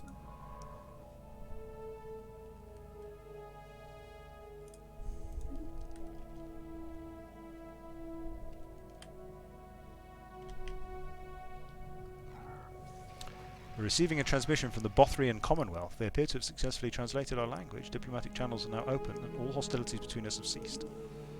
For the moment. Right, so we met another empire. They pick a random picture from all those ones we were choosing at the start. And they have ethics as well, and their ethics influences how they're going to interact with us, and that is a bad sign. So they're authoritarian, like us, which is great, because we love authoritarians, but they're fanatically xenophobic, which is bad anyway. So they hate everyone anyway, and they also particularly hate us because we're xenophilic. So this may not be a good relationship. I speak on behalf of the Bothrian Commonwealth, and I come with a message for your depraved species. As long as you stay out of our internal affairs and treat our great leader, Executor Sar Jagor, with reverence, there may yet be peace between our nations. And they are a constitutional dictatorship, and they are hegemonic imperialists. I think the first is their government. So that's the name of the empire. That's their government type. So they're dictators, and then I think probably the Shadow Council is making them constitutional, but I'm not sure. And then hegemonic imperialists is their personality, I think, which is based on their ethics, which is technically separate from their government. Together we can achieve greatness. We're receiving a transmission from the Prosnakian Star Realm. They're an elective monarchy. They're fanatically authoritarian and materialist, so they might get on with us quite well then. And they're erudite explorers.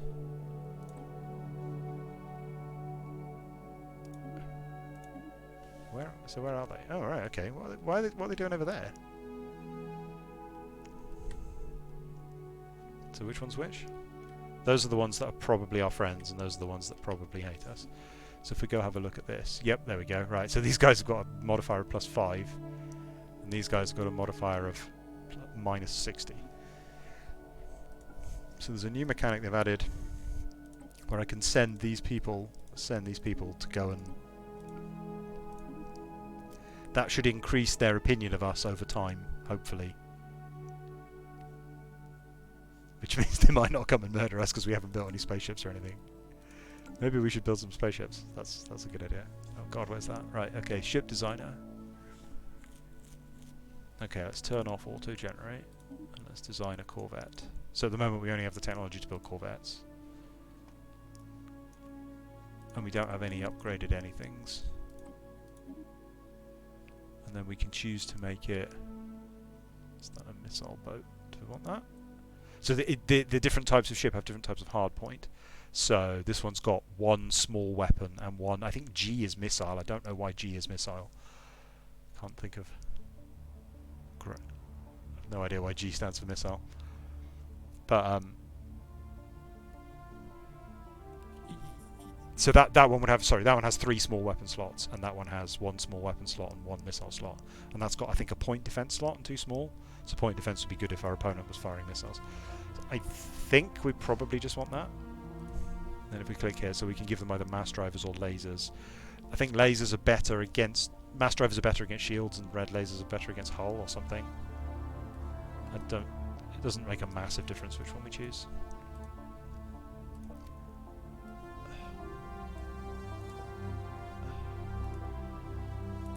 And then it has, the power plant is giving it a certain amount of power, so if I was to put another shield on, it would be negative power, which is bad, so we won't do that, we'll put armor instead. Okay. And we'll call that a Corvette mass driver, so go kinetic. Call that a Mark 1 kinetic Corvette, there we go.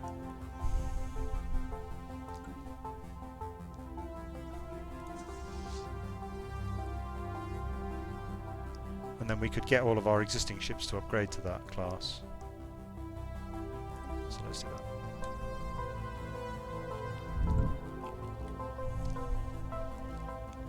Yeah, they don't like us at all. They have this fantastic so the new system doesn't show it off that well. I'll read this and then I'll explain the thing. An armed vessel orbiting the orbit of BTLT-47 is an abandoned military spacecraft called Nefri's Pride. Its light frame and evasive hardware suggest it was built for long-distance patrol missions, but it's since been retrofitted into a long-range stealth bomber. Records of the ship's comms reveal it was hijacked by a rebel guerrilla on its way to perform a strike against a secret complex called the Zvan Labs, said to hold a weapon so powerful it could win them the war when they were shot down. We've extracted the ship's destination from the navigational drive. Yeah, we obviously definitely want the destructive weapon. Why would we ever turn that down? Okay, we'll figure out where that is in a second. Sorry, I can't remember what I was saying. Oh yeah, they have this amazing like algorithm which auto draws borders and things, and it looks fantastic. But the new system doesn't really show it off very well because star systems always own like the fixed bit of territory around them, and that never varies. In the old system, planets would create like a bubble of influence, and then if your empire was joined up, then the bubbles would sort of expand, and it would create this sort of organic border around them that reflected what they were doing quite accurately. And then when your bubble met up against their bubble, it would sort of calculate the relative influence of the planets and apportion the border appropriately. And you got these wonderful looking organic borders, but it still does. You can still see it roughly does the same thing.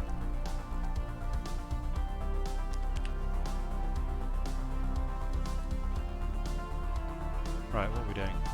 Oh yeah, there's a new something. What was it? The Zvan Labs.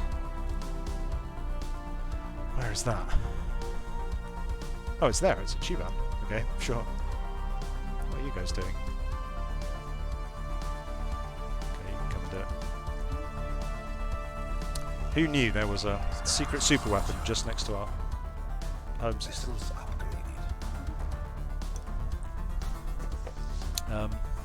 So my fleet has how much? I don't have very many alloys. My fleet has finished upgrading themselves to... Have they? No, they haven't. I don't know what they've done. So there's I can just build I could go to the shipyard and just build ships, or I could go here and say I want...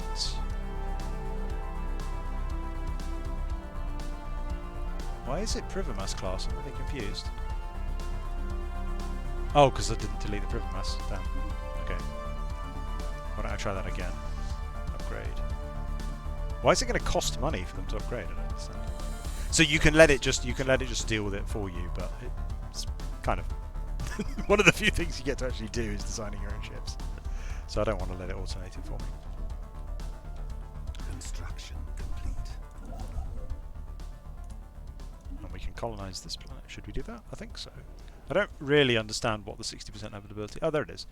More amenities usage, more population upkeep, less resources from jobs, and less population growth speed. It's fine. It's fine. What's the point of money if you can't use it to colonize planets? Vessels upgraded. The latest sensory readings from Tikivite show the star pulsating regularly, but when the crew on ISS Hephaestio arrived on the site, there was no evidence to support this data. While most of the crew are in agreement the anomaly was caused by a sensory malfunction, Science Officer Septima Occhius discards this theory. Septima Occhius claims to have discovered similar pulsating energy emission patterns elsewhere, and now fears that something strange is happening to the galaxy's stars. They have charted the course to the nearest affected star. Situation We must get to the bottom of this. Who's all up in that? Oh. Oh, that's not good. Consumer goods are about to run out. Wait, what? How do I fix that? That's probably because of this crappy planet. Is that right? Okay. Now I'm gonna have to figure out how this works. Okay, I have one guy doing civilian industries here. Ah, it's because the administrative office is consuming consumer goods to create administration. And there aren't enough consumer goods to keep up with the demand. I do not know how to fix that problem. Can I tell it not to do that? How's that? Maybe have one. See if that works. Did that work? I think we may need to wait till the end of the month for it to figure it out. Oh, it helped. Helped a little bit. Okay, so we're going to need to build a new... When can we do that? Population 35, we need to build a new planet. Sorry, we're going to need another civilian industries. Or do something otherwise to create more... Can I buy them with money, maybe? Yeah. There we go. Let's buy, should we buy 500? Let's head to the GE, what else would you do? Boom. No problem. Anomaly found.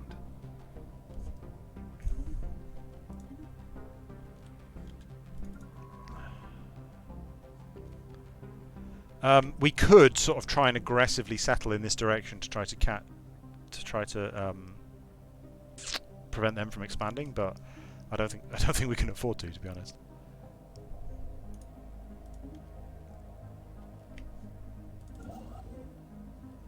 Oh yeah, we need to go and do this archaeological dig because there's another super weapon here. We're all about the super weapons. Ah, it's a natural wormhole. I'm not going to read that. It's just a wormhole. I think we can just fly through it. I think we probably shouldn't.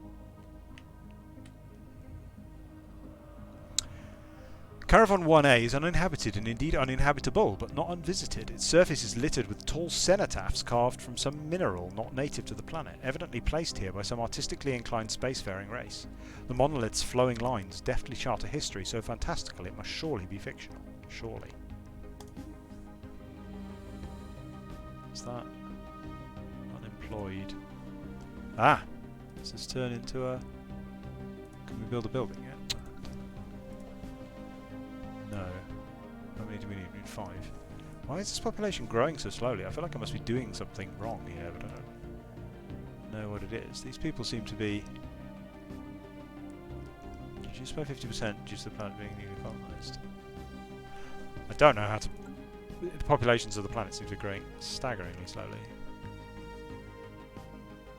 Oh, maybe I can build a district. Ah, yeah, there we go. Why don't I do that? There we go. Do they have anything? Oh, they've got... Right, this planet's got an active volcano on it. That could be a problem.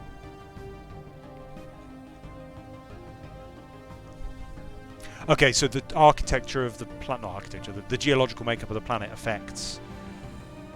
So it can have 3 agriculture districts because it has 3 of these soil characteristics and so on for these ones.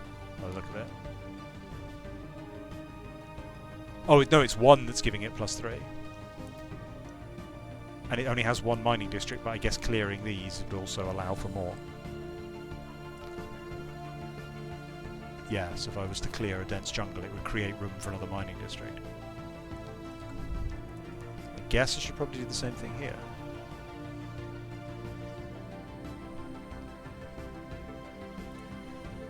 Spell the city. It's quite expensive. Clear some more of this archaeology out of the way as well. Archaeology, sorry, not archaeology. Totally different. Hi, door. With the Zerosian Empire in space.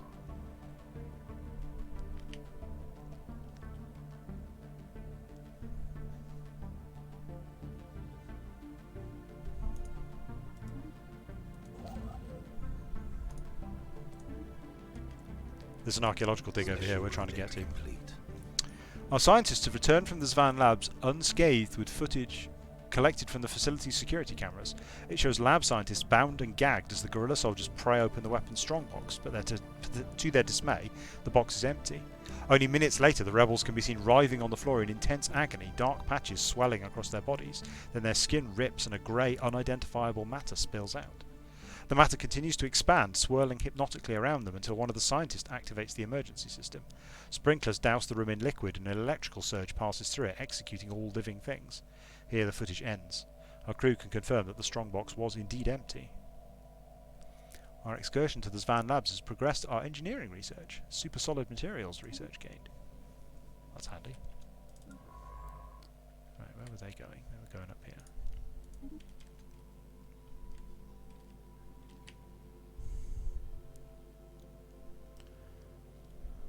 Well, we evacuate Gillinor because it's been destroyed. We're on the trail of there's a mysterious machine empire from 600,000 years ago that we're trying to find evidence on in archaeological digs. Anomaly found. There's an odd oh, they've taken that. Wait, how did they? What? How did they capture all three of those at once? That's weird. Okay, well we can't be in their borders anymore, so they've kicked us out.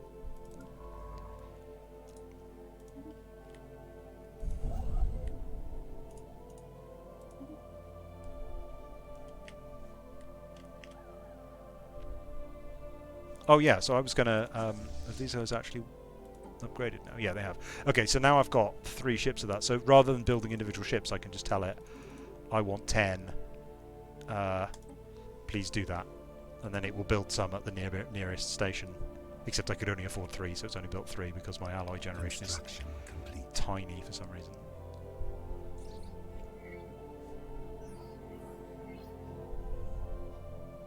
A small short-range transmitter has been located on the surface of Goethe 1. It appears to be an ancient survey marker placed here eons ago to mark a large deposit of precious metals. The miners it was meant for evidently never arrived, as the deposit is still here. Oh, you know when we were voice acting Karapak, the guy who voiced him, I was really impressed with his professionalism. We were just like describing the character to him, and he was like, "Right, so ancient kind of lizard guy, right?" And we were like, "Yes," but without any kind of sibilant S. And he goes, "Right," and then he just goes, "Blah, blah, blah." There's no way in hell I can do the voice. And we were just like, "Yeah, that's perfect. That's absolutely fantastic." And so he just, and then so he'd written this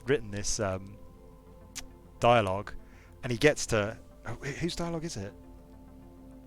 I can't remember which bit of text it is, but it's got the word eons in it, and I'd written A-E-O-N-S, which is pronounced eons, but most people pronounce aeons, and he just goes eons, and I'm like, you've done sci-fi voice acting before, you know? And he said, yeah, can I change it to an E, please, because otherwise I'm going to forget and do it wrong.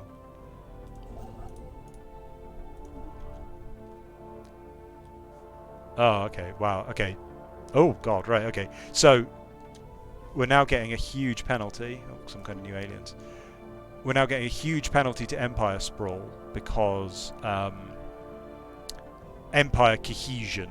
Now, I think, in my opinion, the way they measure it's really confusing. I think so. You can see here the penalties. It's like every district are built on a planet is 1 point. Every person is a point. Every colony is a point. Every system is a point. No, sorry, colonies are 5 points. But other than that, it's roughly that. And then it has this sort of relatively complex concept called Empire Cohesion, which is basically how spread out it is. So you can see I've built this weird line to try to get to the system.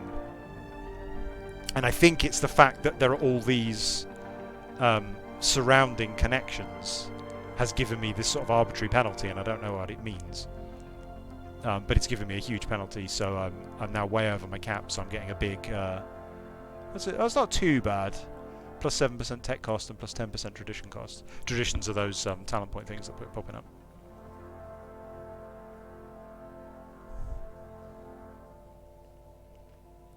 Who's Peter Marinko?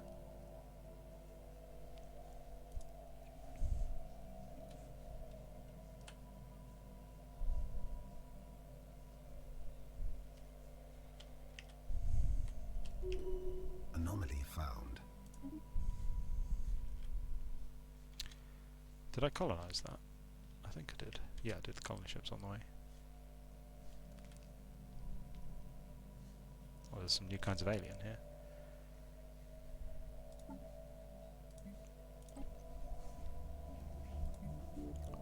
Oh, what's that? Pulsating stars.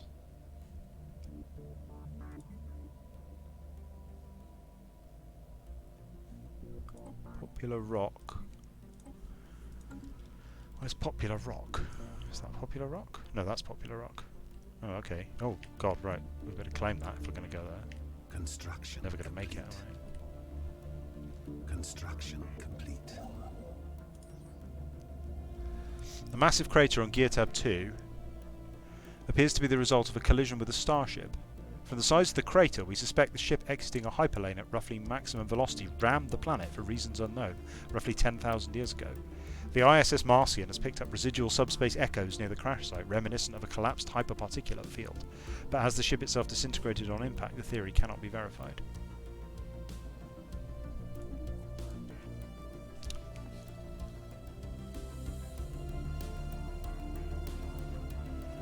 Oh, Siske, yeah. I don't think I saw him voice acting. I saw a bunch of voice actors working, but I don't think I was involved with that. I wasn't involved with much of the 6 Age voice acting.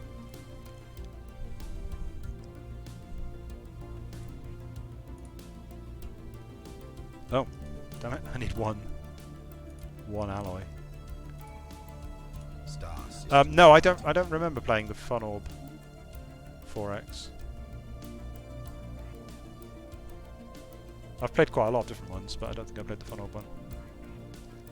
Buildings and districts have their build costs reduced. What do these things do? Specialist output.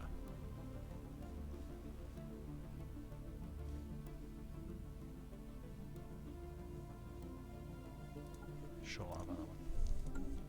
I don't really know what these things are doing. Okay, we want that system anyway. This is a mess, isn't it? My empire is now a horrible mess. This one is unusual in how slowly it really forces you to progress. It's good in a way, but it also kind of, you know, I mean, slow, really slow. It's good that the narrative emphasis is quite interesting as well. It's quite like Mass Effect in the sense that it's a galaxy just full of ancient stuff. It's very much, you know, I don't know what the name for the trope is, but it's very much like archaeological sci-fi rather than, you know, we're not the brave new first explorers to ever set out into the galaxy. It's very much there's millions of years of history and there's ruined stuff all over the place, which creates all sorts of logical problems. I was trying to think about how to model like mineral consumption, and mineral consumption absolutely does not work in this setting. How am I going to fix my empire cohesion problem? Probably by like capturing this planet.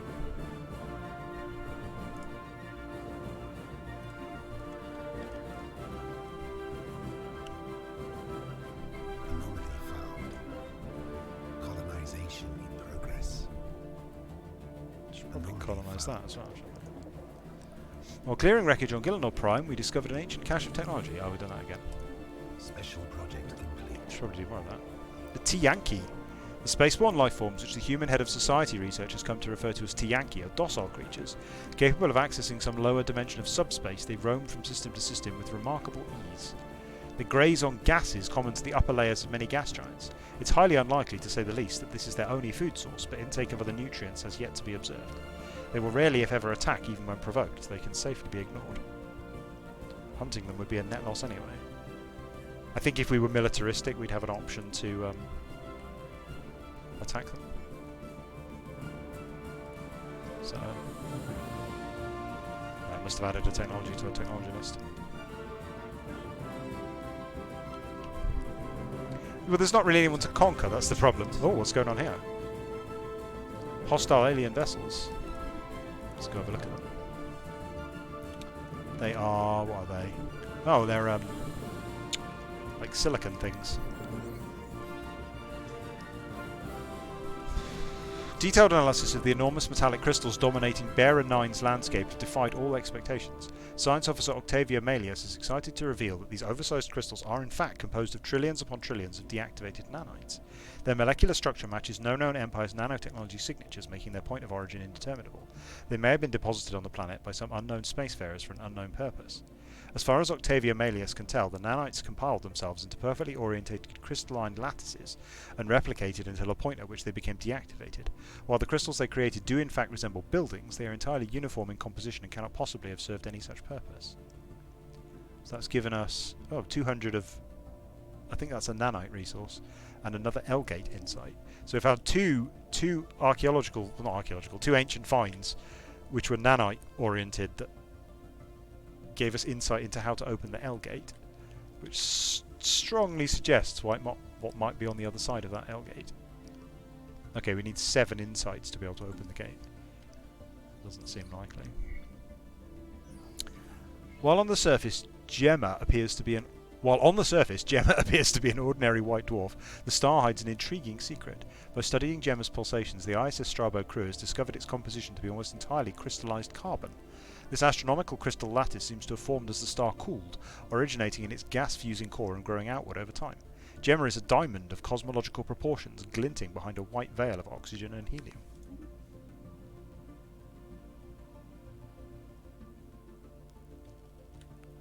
Do these guys like us yet? Let's have a look. Oh yeah, they've got a positive attitude towards us now. These those guys I sent to talk to them are really working. 72, yeah. Wow, they're doing a great job. Star system charted.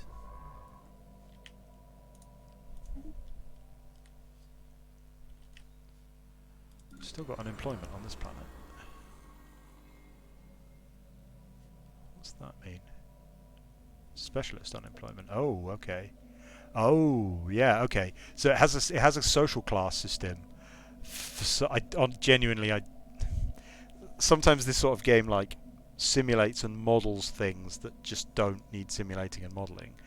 And this game, it simulates the fact that people don't like being fired from important jobs and made to work in menial jobs. So if I fire a ruler, they won't then immediately start working in a specialist job, and if I fire a specialist, they won't then immediately start working in a worker job.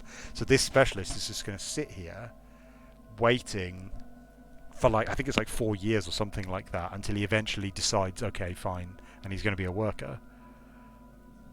Which is really irritating and not helpful at all. I guess I could give him back this job. Now I've bought loads and loads of things. In fact, yes, I definitely should do that, because there we go. We can go back to work. Now I've got a massive number of consumer goods.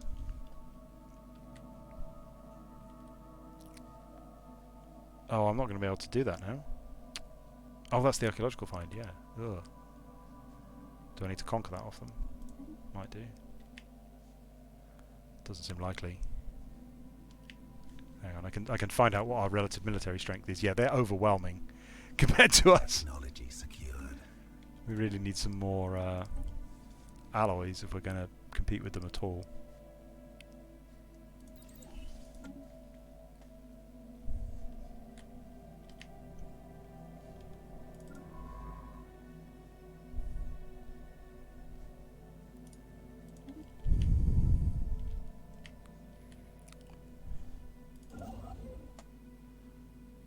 Special project complete. Oh, this was the star that appeared to be blinking on and off. On the crew's arrival to Ishmael, they were able to confirm that their sensors were indeed malfunctioning. The good news is not only were their initial estimates for the star's energy output grossly underestimated, Septima Archaea seems to have learned from past mistakes. She's got lots of experience. Can I... Oh, I can almost colonise that. Oh wait, I've got the archaeology dig now. Who is an archaeologist? Are you an archaeologist? You're not. Are you an archaeologist? Nope. You're an archaeologist.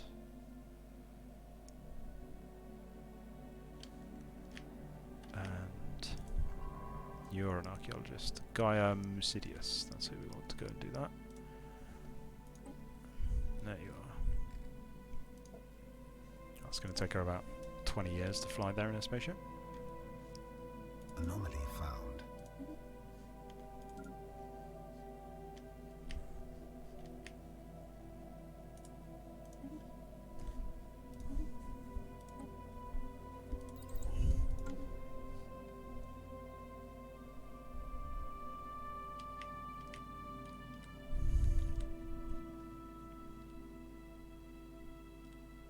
They've got a lot of planets.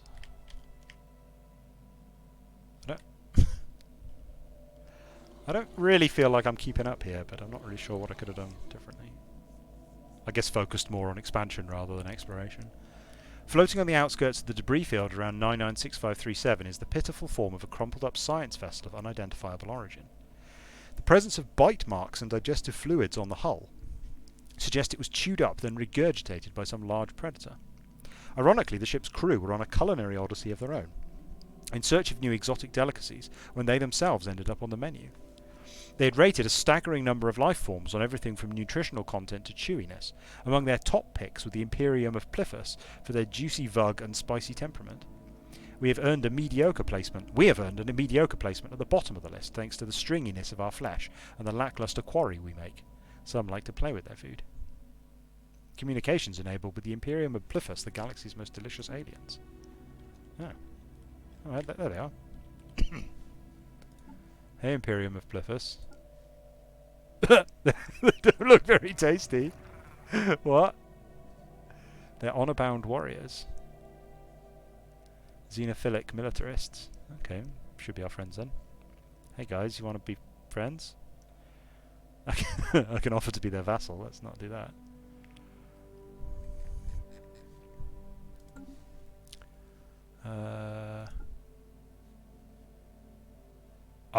Oh, that's interesting. They must have... So I sent an envoy with them to help relations. They must have sent an envoy to harm our relations, because they want relations to be lower, because they must be, if relations are lower, they can then declare war on us. That's weird. I kind of want to go make friends with the Imperium of Pliffus, but if I do that, these guys are going to attack. Maybe we ought to focus on... there we go, that'll help. Maybe we ought to focus on building up a military of some sort. I have no idea how I could increase my alloy income though. I guess build alloy jobs?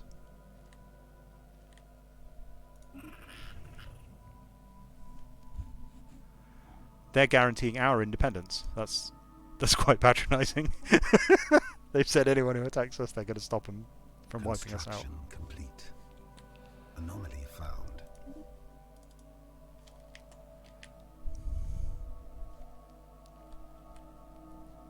Star system charted.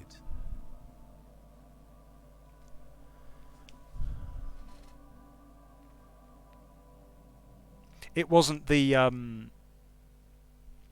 volcano men that were trying to declare war on me. It was the these guys. What are they called? The Bothrian Commonwealth. Yeah, these guys. These sort of ugly goat people. They're sort of mouse goats. What even is that? I don't know. It's concept art.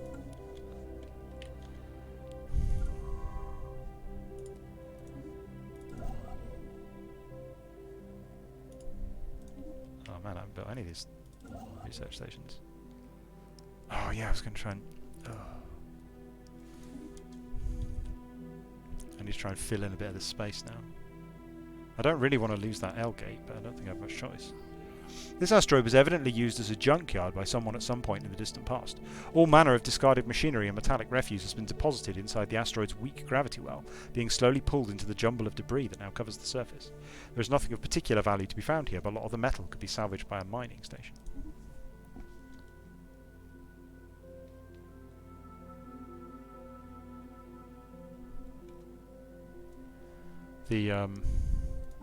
Yeah, the Bothrians are xenophobic. I don't understand this. Some of this diplomacy system is brand new, and I haven't played with it before, so I don't know whether they just won't. I don't understand the AI difference between they like me. It says that they like me. Their attitude is +21, but clearly some aspect of their AI wants to like me less for some reason, which is a slightly oxymoronic. Oh, they formed a... Oh, those two have formed a federation together. What? That's weird. That's showing because they have the same federation name. They're in the same federation. Even though one of them's xenophobic and one of them's xenophilic. I guess I could join their federation, but that means I wouldn't be able to attack them. Oh, they want me to form a research agreement with them. Right, so a research agreement would boost my science, but it would penalise my influence gain. And my influence gain is like the most important thing right now because it's limiting how fast I can expand, so I'd say probably I shouldn't do that until after I've expanded as much as I can. Oh, that's the super solid materials. Oh yeah, I found that on a nanoplanet or whatever. Star system charted. Did I colonize? No, I didn't, did I?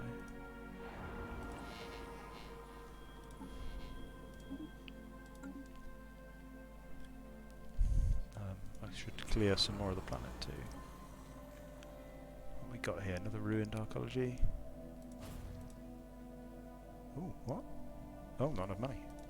Star system charted. Star system charted.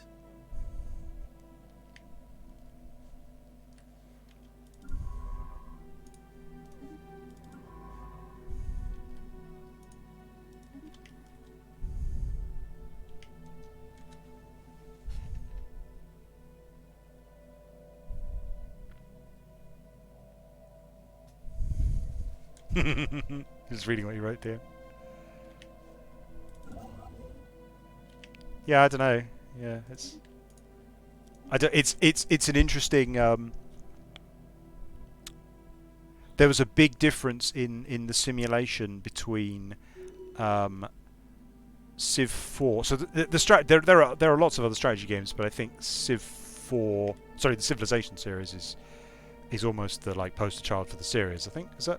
There must have been strategy games before Civilization, but it was sort of like I think the most famous one at the time, and really became like a dominant in its genre. And then the whole 4X genre is sort of copied from Civilization.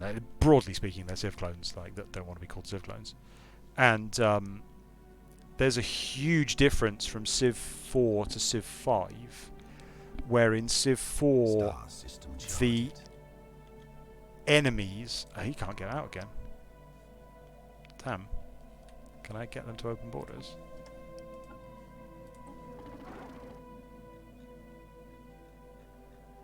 No, I can close my borders. That's not helpful, is it? Oh, they've stopped trying to harm our relationships for some reason. Okay, that's good. Maybe they'll open the borders eventually. Should we just leave this guy here? I don't know. No, what we can do is we can get the scientist out and we can scuttle the ship, and then we can just build a new ship.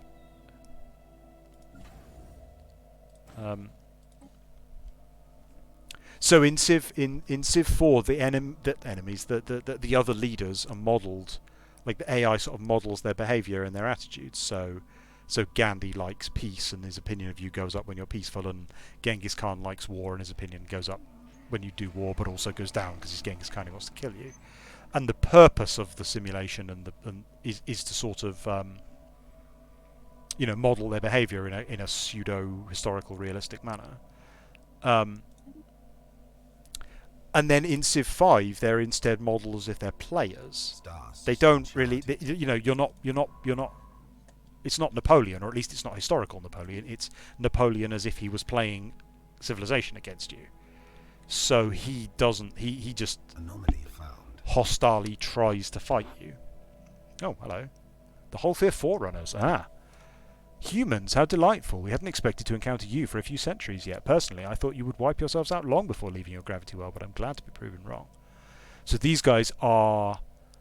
what are they called? They're a fallen empire, so these are ancient ones from like thousands or hundreds of thousands of years in the past that are still alive but have withdrawn to their systems and are just sitting there waiting. And they're always an extreme ethic, so these are the fanatic xenophiles.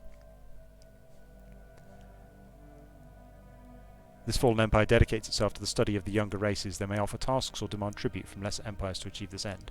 So they sit there doing nothing really, being staggeringly powerful. Together we can achieve greatness. Where are they? There they are.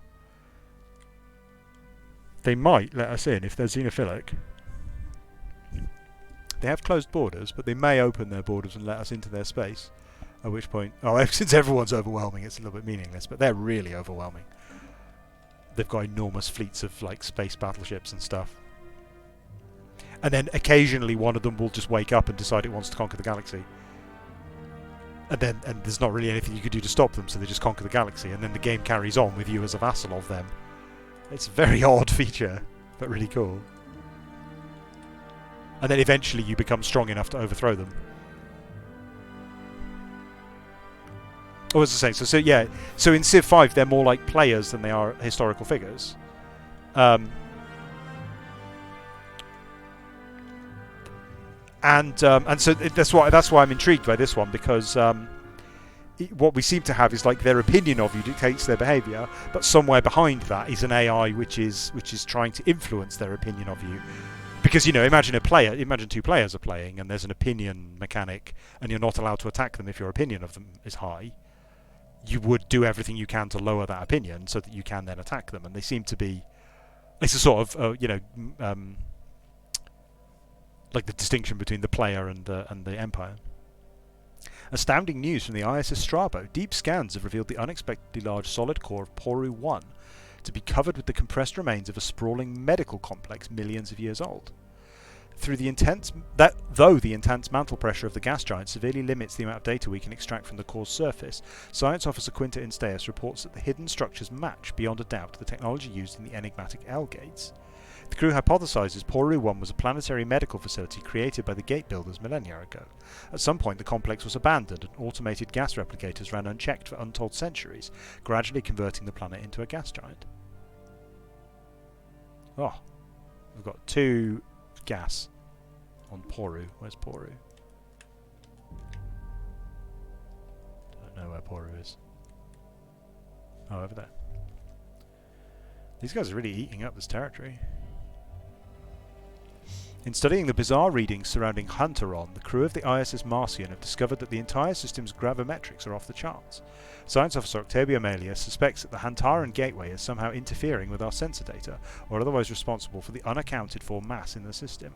A more detailed study of the gateway may yield more insight. Where's that? Hantaran.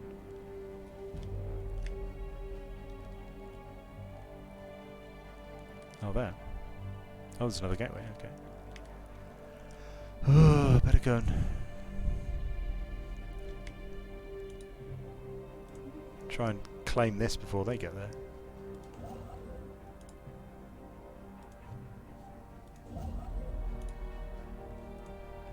Construction complete. Anomaly found.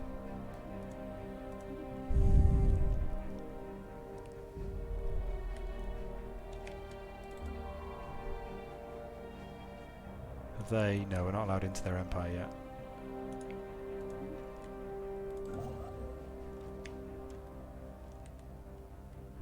Anomaly found.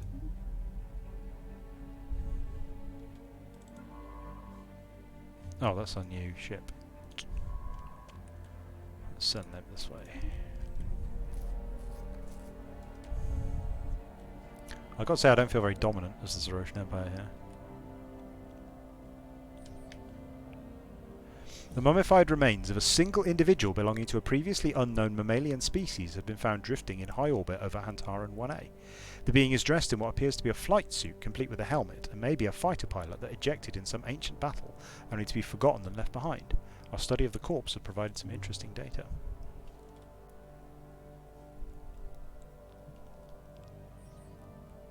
It's a bit different. It's a bit different to Marjarat, I think. Yeah, I assume you're talking about the ancient ones. What's the closest RuneScape equivalent would probably be Cress, but we don't really have. Or maybe, I mean, like it would be the Moon Clan if like 100,000 years passed. I don't think we don't really have an ancient observer type thing. No, but you know, imagine if Crest created a whole. Imagine if Crest created a whole nation of robots, and they all lived on a planet together. They're kind of like super advanced, but withdrawn and inactive, if that makes sense. Whereas the Marjarat are very active. The only reason they're not accomplishing things is because people have imprisoned or trapped or killed them. But if they were free, they would immediately start fucking everyone up again. Yeah, I suppose so, yeah.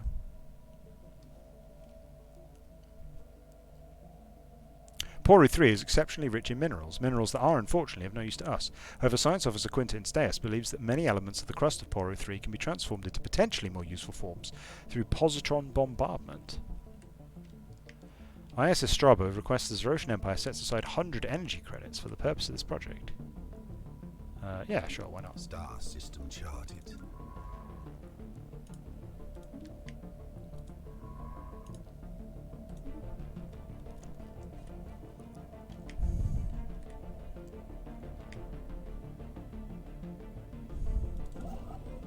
Receiving communications. Special project complete. Examination of the Hantaran Gateway did not proceed as anticipated. With sensors registering gravitational influence orders of magnitude beyond expected values, Officer Octavia Melius chased the source to the very centre of the derelict space-time conduit. What they found there appears to have changed them. For days following their return, Octavia Melius spoke of massive, indescribable structures of matter in the void of space far beyond any stars. Exerting an inexorable gravitational pull, Octavia Melius claims that our galaxy streams helplessly, inevitably towards them. The mission has left the team shaken, no less for the fact that shortly after the experience in the conduit, the abnormal readings suddenly stopped. Octavia Melius has the paranoid trait and the skill level has changed by 2. I assume changed by 2 means dropped by 2. Oh, no. It's quite high.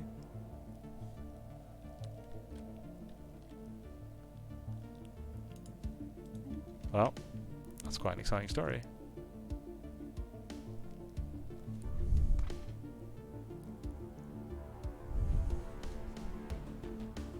As the crew returning from their Zvan labs were decontaminated, we identified an alien substance on their protective wear.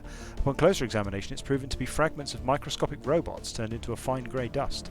Among the samples, we found an intact nanite carrying instructions for attaching bolts to a structure we believe could be a gateway. This molecular construct may have had an integral part in assembling the entire L-Gate network. Special project complete.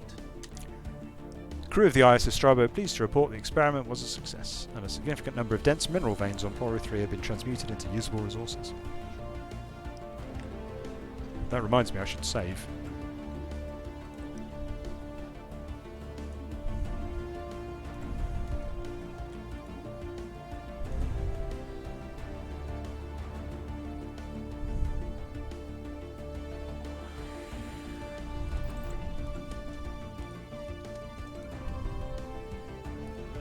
Oh, it's getting late.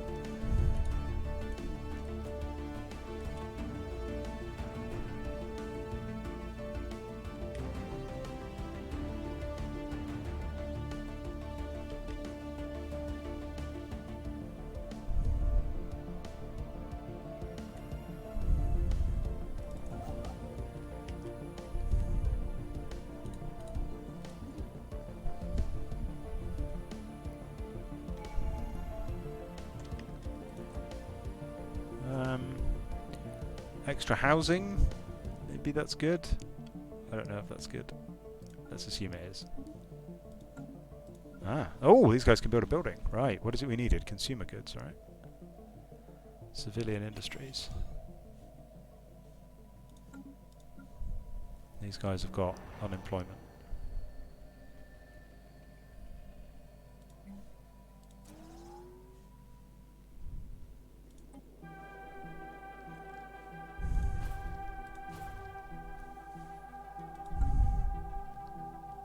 Star system charted. It's interesting to see how games like this model their planets. This one's got now quite a straightforward system. They changed that as well in a patch, actually. Originally it was the planet was laid out like a grid, and then specific people were working specific tiles, and the tile would say something like, you know, this is a mountain range, it gets +1 minerals, so if you build a mine there it's more productive. And it was more or less sort of excessively complicated. Wow, what's that? Advanced reactor booster, that's crazy. Technology secured. Did we dig that out of the ground? I can't remember.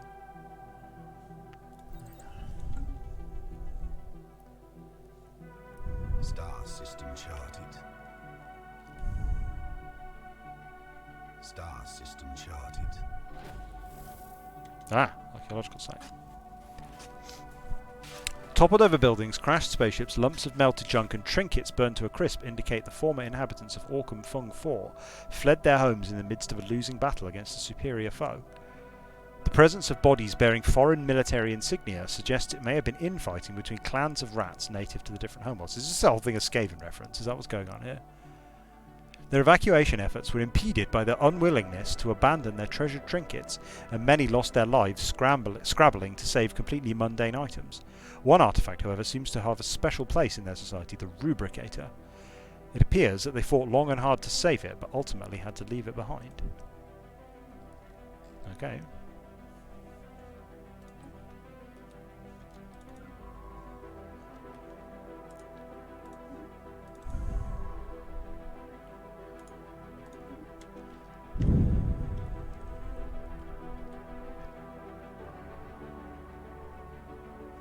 Construction complete.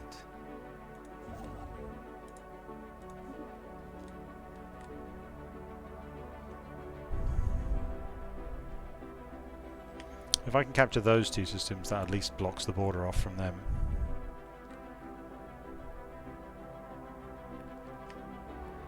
Although if we lose Hishmal, it's not a disaster. I should stop soon, though.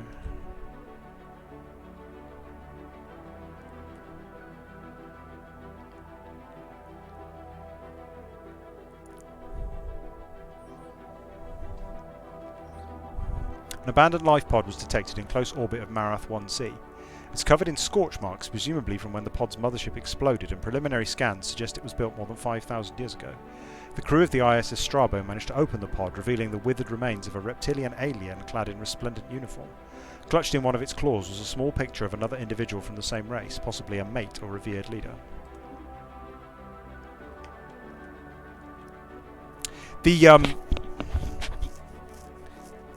So the Paradox games have a business model, and this one's the same, where Colonization. they just keep releasing more and more expansions. I think this one's on like 11 or something now. And I think their objective, what they're trying to accomplish, is that each expansion sort of enriches and builds on the game. So, you know, the original game worked, and you could explore, and you could go to war, and you could talk to people and stuff. And then, oh, a defensive pact. Yeah, let's do that.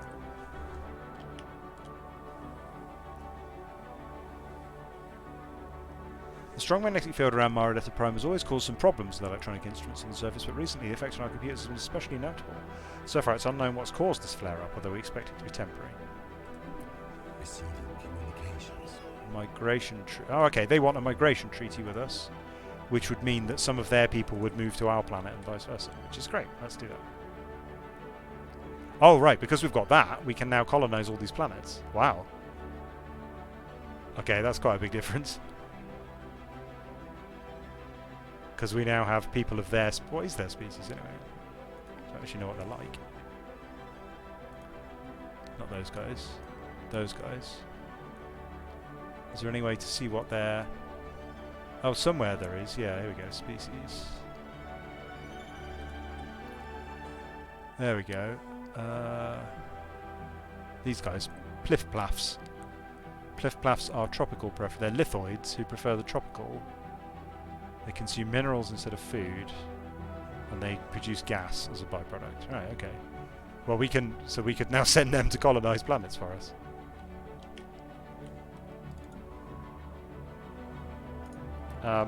Yeah, so their ethos, I think, is that you make the game better over time by expanding mechanics in different areas that weren't as well explored early on, you know, so that if the war system was a bit rudimentary, then do an expansion that expands on war, and then if the diplomacy system is rudimentary, do an expansion that focuses on diplomacy. While clearing records on Gillenor Prime... Oh, and a more ancient technology, okay. The problem is that mostly what they do is just add more stuff. Like, So the most recent expansion I got was it just added more of the storylines, and that's great because the storylines are really good. But it hasn't actually really changed any of the underlying mechanics. And when they do change the underlying mechanics, they don't necessarily make the game any better, just different. There's just more bars to keep track of and more charts to fill in and stuff like that. So the most recent expansion, which I haven't got yet, adds federations, and so federations currently in game. These two nations have formed a federation. There's probably another one in the middle that's also in the federation that I haven't met. And federations act together, but they don't quite work. The AI doesn't quite work because your AI allies are so unreliable at what they do that you can't really rely on them anything. You can't gradually integrate your federation into an ever closer union, a la the Federation in Star Trek, and become one nation. You've always got these allies. Whereas if you're a hegemony, then you can conquer and vassalize and then eventually integrate other nations into your nation, or other empires into your empire. And they didn't really fix any of that. Like, they didn't change any of the fundamental nature of how federations work. Instead, what they did was build a system where you can level your federation up to unlock bonuses for it. And it's kind of like it hasn't really fixed the federation system, it's just added more elaborate complexity to the federation system. Which didn't really seem like a problem that needed fixing. Oh, what can we build here? I think alloy foundries. I think I better stop in about 5 minutes. A large mineral-rich asteroid collided with Greki 3A at some point during the previous 1,000 years in what must have been a major impact event. An abundance of minerals can now be found on the moon in the vicinity of the impact crater.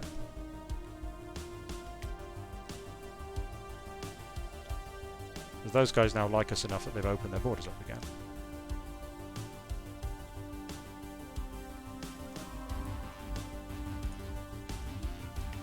Construction complete. Okay, we've got that, that's good.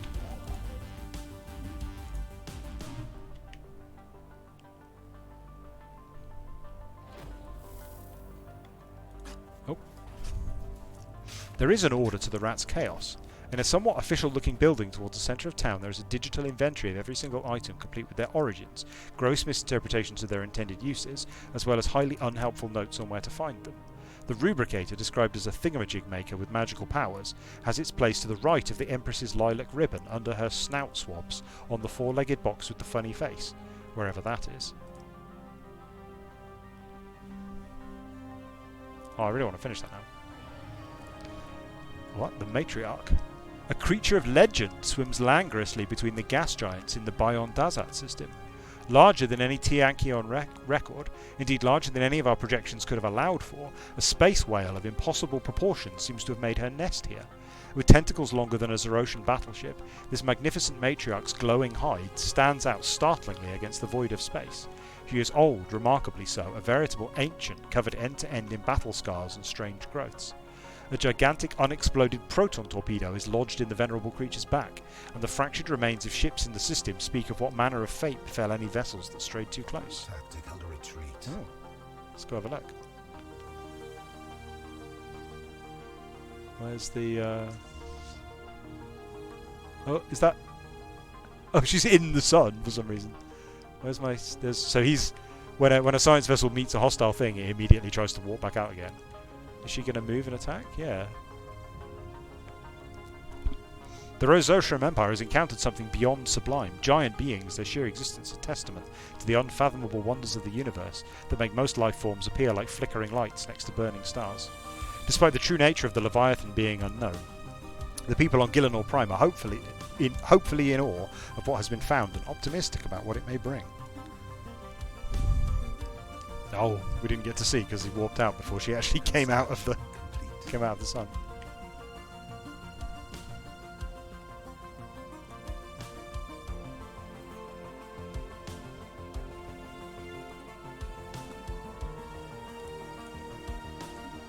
I don't want to stop until finding out what those rats buried.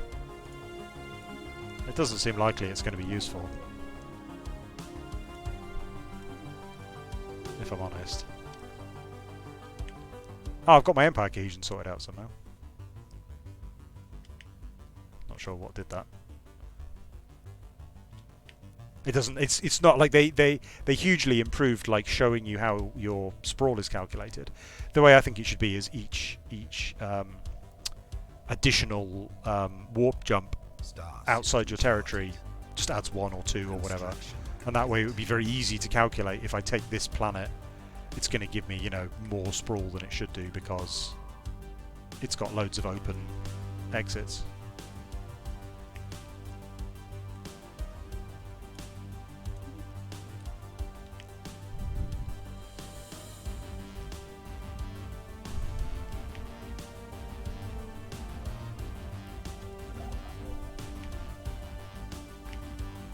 Should we try and cheekily take some of this territory?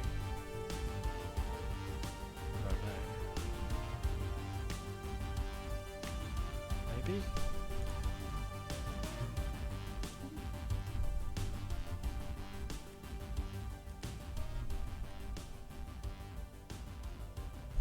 Yeah.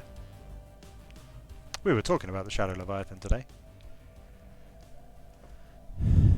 We know without a doubt that a thriving biosphere is not something unique to Gillenor Prime. Both the scientific community and the public at large are eager to learn more about the various forms of alien life throughout the galaxy.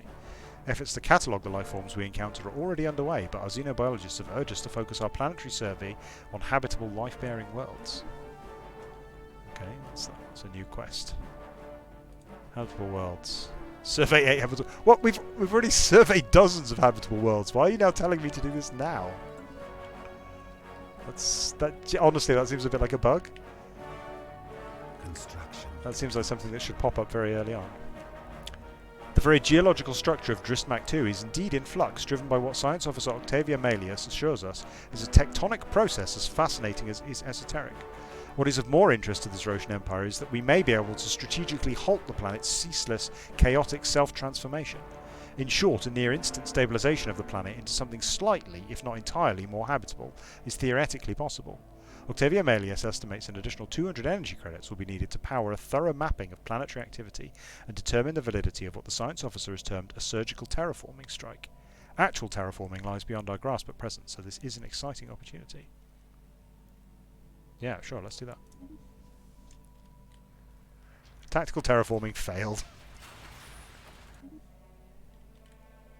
That was anticlimactic.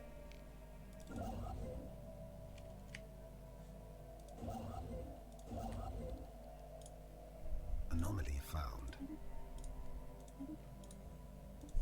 Star system charted.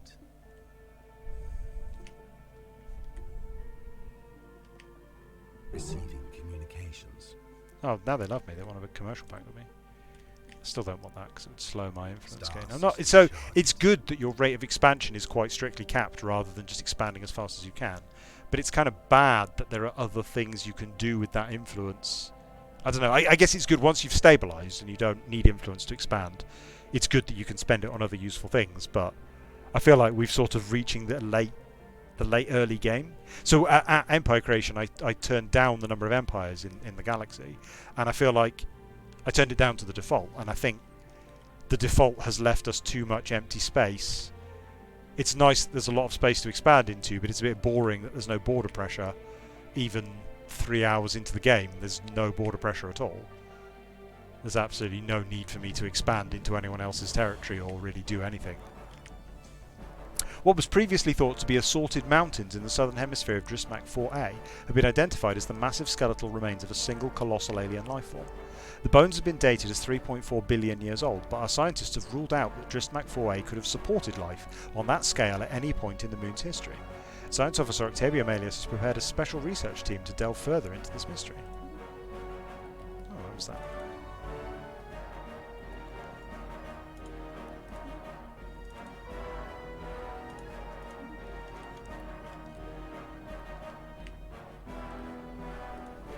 Is that one?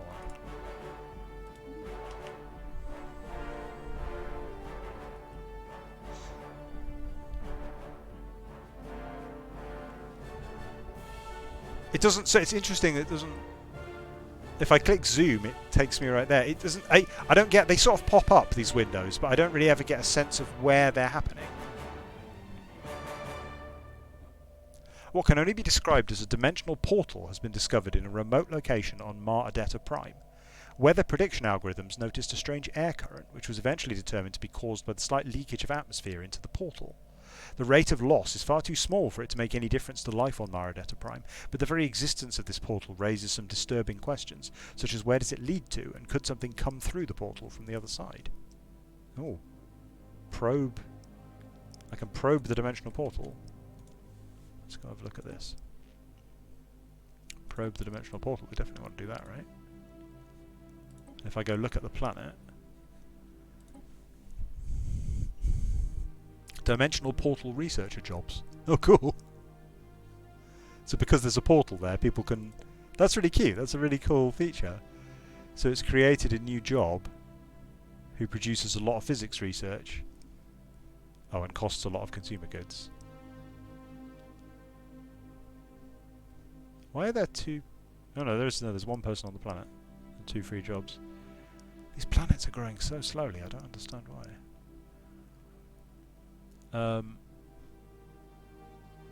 That's really neat. So it's added a special... That's a really expressive way of being able to communicate these things.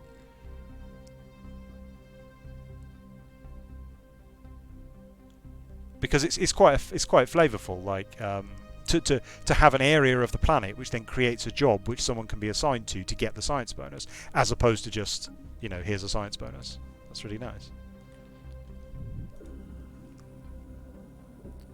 Imperial Confederated Colonies. They are democratic crusaders. Here you go. Here you go, Theo.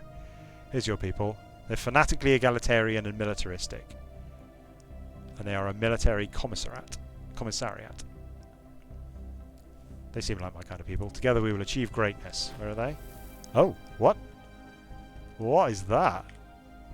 I guess that's that's another federation? Yeah, the Galactic Assembly. Hello. Oh, they hate us. What? The Democratic Crusaders hate us? Oh, they're fanatically egalitarian, so they hate the fact that we're an autocracy. They're really sad about it. I guess these guys must be as well. Yeah, these guys are also Democratic Crusaders. Is that coincidence? I think it is. Sometimes an empire will split or form colonies or have vassals that will share the same ethics. But I guess these guys share ethics coincidentally rather than because one is from the other, because they're different species. Yeah, they really don't like us at all. I guess we'll not try and be their friends then. But who's the other one? The Sidron Confluence. They're fine with us. They're a machine intelligence. I guess they probably don't want us in their federation though.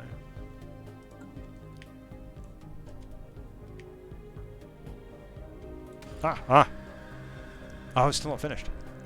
The excavating team has discovered the source of the foul stench and its ill boding. Closer to the centre of the city are enormous piles of dried fecal matter and pools of corrosive bile that exude toxic levels of hydrogen sulfide, making protective equipment necessary to proceed further. The archaeologists could not identify the alien DNA in the fecal matter, but the piles contain partially digested hoarders. What? Don't know what it means by that. Whatever consumed these aliens swallowed them whole. Even more disconcerting is the discovery of a fresh pile. That's not an archaeological dig. That's definitely not how archaeology works.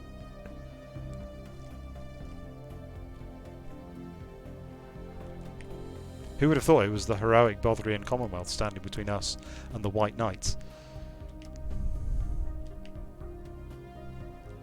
Yeah, I mean, fanatical egalitarianism's overrated, right, isn't it? Oh, the United Star Nations does not only cooperate with its members, we would like to extend an offer as association status. Okay, so they want to invite us to their federation. I don't think we want that. So this is kind of fiddly, right? Like, in theory, that should be a cool RP experience of like, yeah, we'll join the Federation and we'll all be cool together. But that just means I absolutely cannot ever get that archaeological dig off them. And I care about getting the archaeological dig more than basically anything else. So it doesn't... Like, I don't think I can go do a dig in their space. Because I need to control the planet to do the dig. And I wouldn't control the planet even if I was in a Federation with them. If it was an anomaly, I could. Sometimes there's a special project. Sometimes you get those in other planets and you need to do them in other people's space. And that's fine if you're in a Federation. But it doesn't appeal to me to say, like, yeah, you could just never...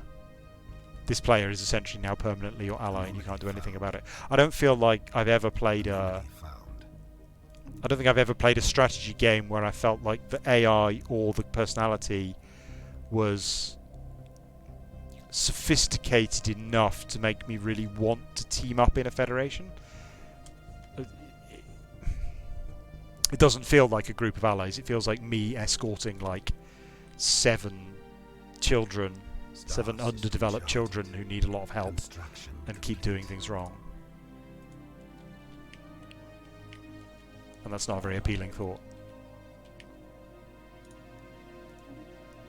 So these guys will never expand because they're a fallen empire.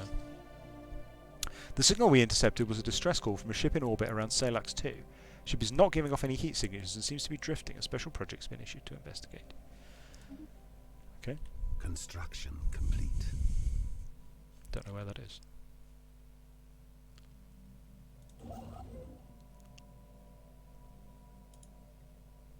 Do I have the...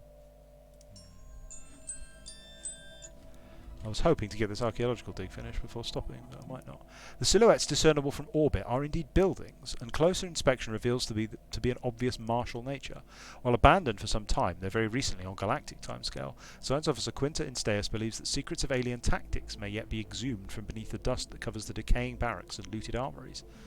Special project. Milistami 1. Oh, up there, right, okay.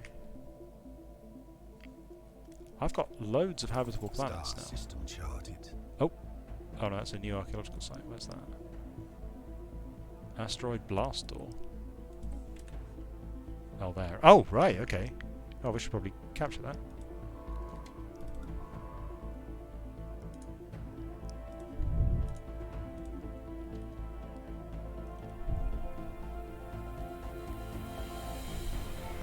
You say something sounds horrible. Do you mean like the Federation? After continued studies of the massive skeletal remains found on Drismac 4A, Science Officer Octavia Melius has concluded that the creature served as some kind of organic starship. Much smaller bones from at least 3 separate species were found within the larger skeleton, and we assume these came from members of the crew. For unknown reasons, this organic starship suffered catastrophic damage and crash-landed on Drismac 4A. While we cannot begin to understand the biological engineering necessary to grow a starship like this, the study of these bones alone has substantially advanced our knowledge. Construction complete. Good old Octavia Melius. Oh. Oh, have we got it? No, not quite. At the very centre of the city, overlooking the main square, is a grand, ostensibly decorated palace with a garish neon sign advertising the Empress Motel. Inside it are lavish chambers filled to the brim with treasure, from which the Empress and her board of trusted advisors governed. It's also where the Hoarders held their last stand, defending the Empress and her precious rubricator. With any luck, the rubricator can still be found in its usual spot by the Empress's lilac ribbon. Okay, we're almost finished. Anomaly found. Surely that must be the end now.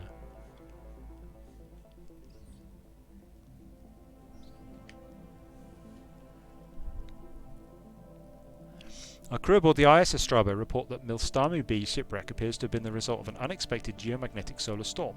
The supply ship suffered a complete loss of life support systems and sustained inoperable damage drifting until it entered Milstamu's B gravity well. There are no survivors.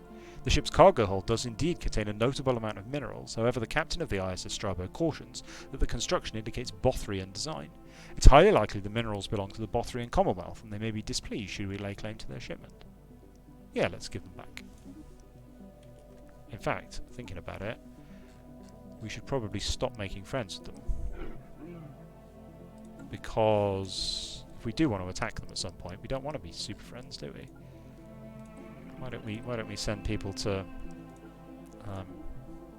make friends with these people that hate us, all these white knights?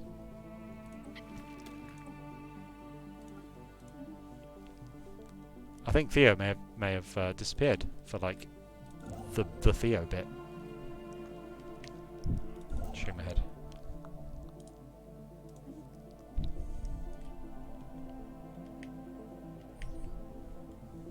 While conducting surface scans of Salax B1, Science Officer Vopiscus Saonius and the crew of the ISS Marinus recovered what appears to be an artificially carved slab of rock covered in alien writing. They have not detected any other signs of alien activity on the planet, and exactly how this mural came to be here is a mystery.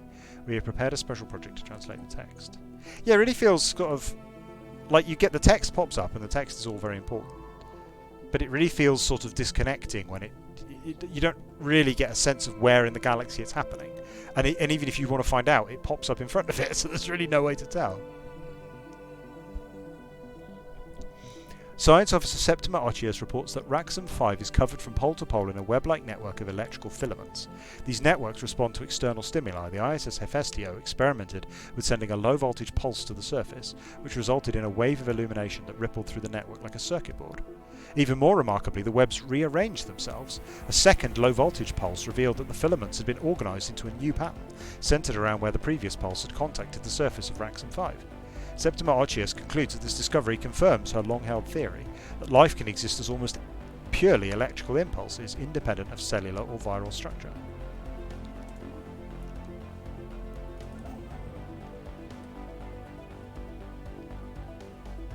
Oh, they're happy. They're happy that we sent them their stuff back. Special project complete. Science Officer Quintin Steas' thorough xenohistorical analysis of the military installation on Milistamu 1 has yielded few tangible results. The base was constructed before the planet turned completely barren, but it's unclear if its current inhospitability is inhospitability. That is a hard word to say. Inhospitability. Inhospitality. Do they mean inhospitality? I don't think they do. I think they mean inhospitability. Because inhospitality would be like, it's not very... No, I suppose it does make sense. I think I'm just getting thoroughly confused because it's like, its current inhospitality is the result of armed conflict or some more peaceful or even natural process. What can be deduced of their strategies and tactics in armed conflict does not seem to have been far in advance of our own. On the upside, Science Officer Quinta Instaeus claims to have drawn much inspiration from the alien remains, and she now has expertise military theory, which would be really useful if she wasn't an explorer.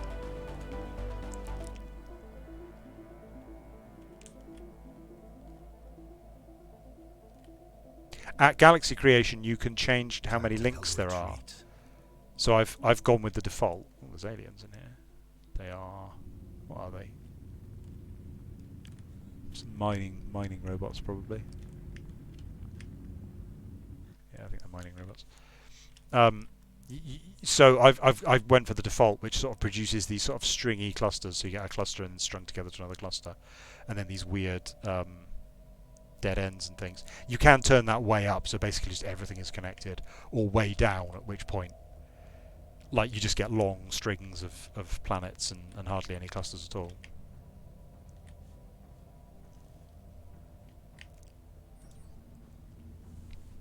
Someone used a mining laser from orbit approximately 5,000 years ago to carve a large body of writing into the surface of Salax B3. The massive script covers a large portion of the planet's upper hemisphere and appears to be a short story chronicling the difficult life of an alien mercenary. How long is there to go on this thing? Oh, she's not making very good progress, is she?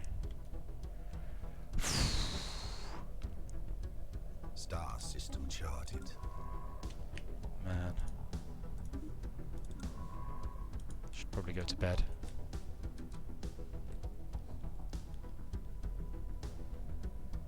Yeah, that was my thinking. Like, inhospitality sounds... I'm sure that's not the right word, but my brain is really tired and I can't think if it is correct or not. Oh, the autocracy of Dab and Naxon. They sound like our buddies. They are authoritarian xenophobes. Oh, okay. Never mind then. Where do they live? Oh, over there. Yeah, they probably don't like us very much because they're xenophobic. Yep.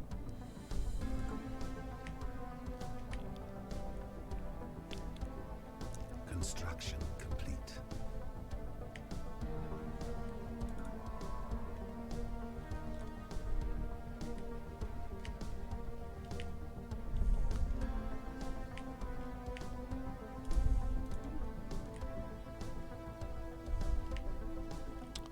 Oh wait, actually no, she should stay there, shouldn't she?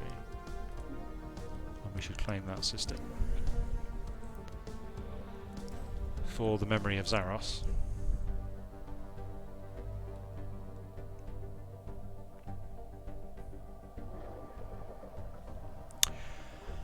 Nestled in sheltered pockets across Caesarja 2A's surface is a rich sludge of simple organic compounds that our researchers believe could be a hotbed for abiogenesis, the spontaneous formation of organic life from lifeless matter. Caesarja 2A has an unusually thick atmosphere for a barren world, which could make it hospitable for simple life forms. Although this presents a unique opportunity to study what could be the early stages of the origin of life, it would be best to set our expectations low, as it may still be millions of years before life evolves naturally on Caesarja 2A, if at all. Special project complete. Special project complete. The dimensional portal on Mar Adetta Prime leads to a dimension of pure energy, a small amount of which can be siphoned through the portal for our own use. The procedures used to handle discrete packets of energy also have potential use as a weapon system. Oh, it's given us plasma thrower progress, and dimensional portal researchers will produce energy.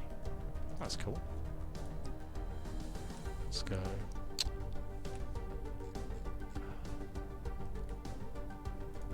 Mar Adetta Prime. Oh, the Pliff Blaff is growing. That's cute.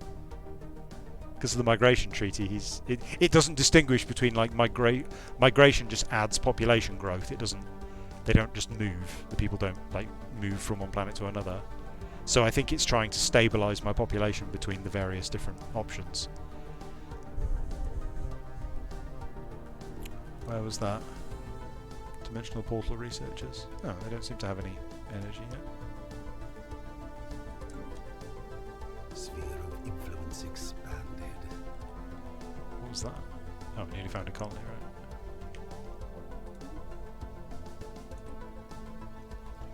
Oh, that's epic. Epic technology. Not very useful. Let's learn artificial moral codes. Those sound useful for battling against White Knights with. What does that mean? Not enough housing. Not enough employment. Okay. Let's have a couple of those then.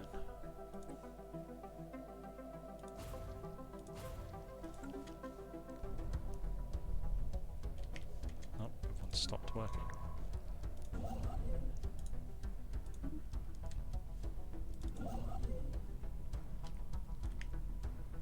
Special project complete.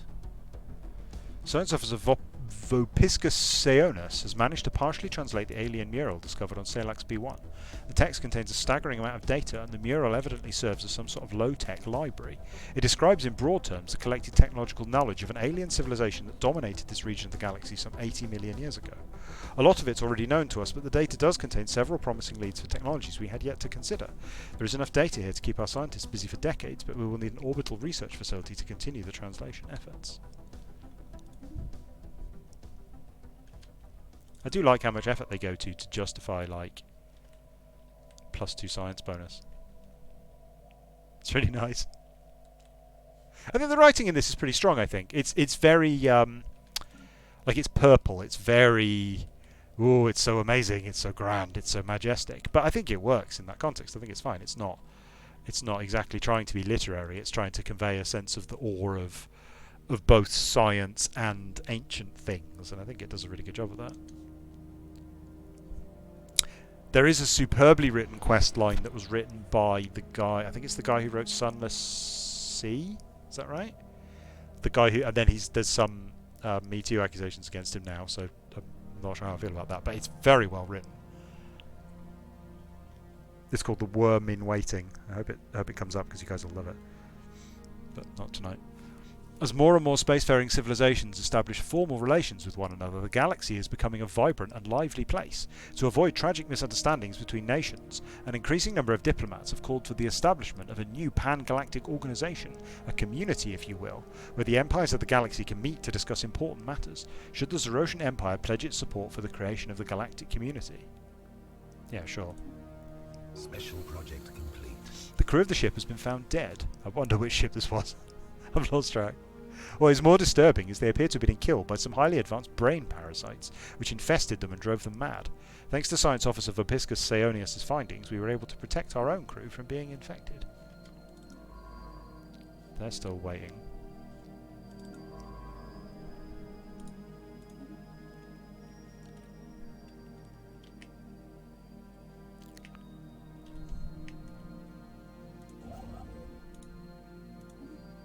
We don't need to rush to get that because they're not going to expand. Star system charted. At least not for a few hundred years. Oh man, we're accumulating stuff so slowly. Oh, I'm over my... Oh dear, that's not good.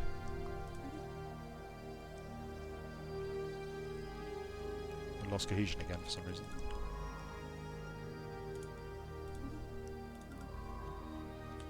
That'll probably give us some back though.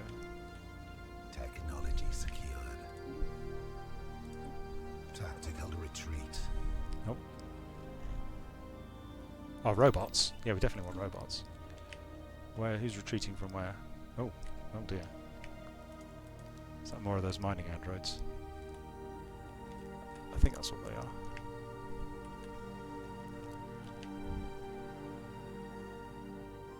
Yes, on the Sea's pretty good. It's very tedious. I recommend modding it to increase movement speed because it's very, very slow, like permadeath, instant death roguelike.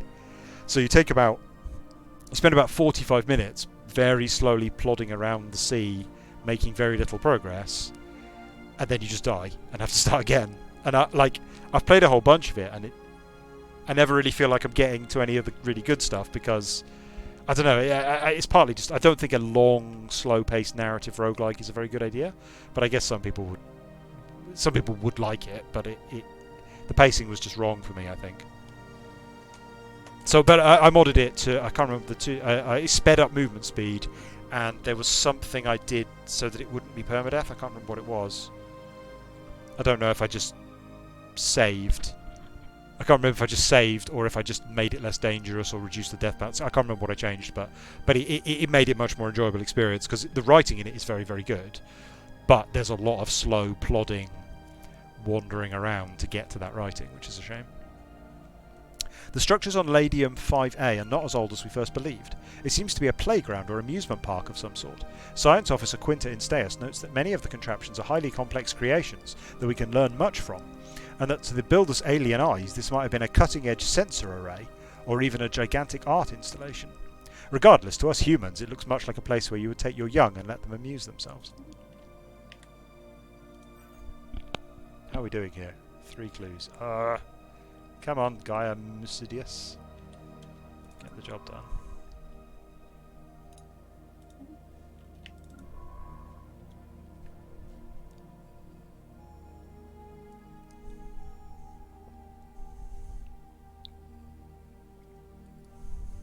Construction complete. Technology secured. Oh, now we can build robots. Ooh. That is a good idea. We should definitely build robots. I always forget that robots exist. Oh, actually I should probably take these first, shouldn't I? How do I make robots? Let's find out. think there's like a robot building.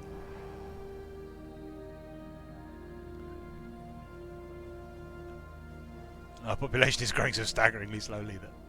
How is it growing? I don't understand how it's growing so slowly. 0.47 per month. From Oh shit. They're all going to live in the other empire. Oh god damn it. The migration tree I signed with these guys is penalising my population growth. Is that how that works? I'm getting a small immigration bonus here, and a small immigration bonus here, but a large emigration penalty here. What? I had no idea how that's balanced. If that... Yeah, apparently everyone wants to go live on the planet of the rock people. Complete. Let's go have a look at this wonderful place that they want to live. Yeah, Tundra World. It's not even habitable to my species. What are they living there for? I guess they've probably got somewhere nice, haven't they? Let's have a look. Arid, no. Tomb World, no. These guys are lithivores, so they can live anywhere. None of these planets seem particularly nice. Alpine, not too bad. Arid, no. Plithus. Plithus is tropical. I like Plithus. Savannah. No, they don't have any. There's a class of world. Class of planet called a Gaia world, which is sort of perfect, and so everyone likes living on those. Who is that? That is Septima Otius. Does that work? Yeah. Come on, rat people. I need to go to bed, but I really want to finish this rat story. The crew clearing the jungle on Trappist Prime has stumbled upon an unusual find, previously obscured deep in the tangle of old withered trees where it would seem no human has ventured before, are 9 massive statues, casting dark, tall shadows over the landscape. Winged and pale, they exude an aura of otherworldliness. Perhaps they were created in the image of a deity or idol that has since passed into oblivion. They do not resemble any life forms on the planet. We must learn more. Create the Sentinel's Archaeological Site. Cool. Is that a... Oh, neat. Oh, that's really cool. It's added a new thing to investigate.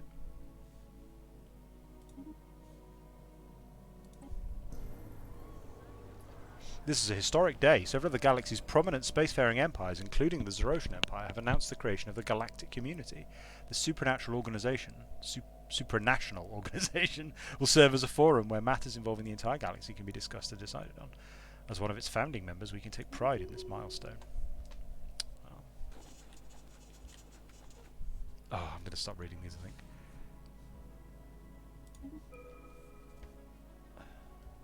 Star system charted.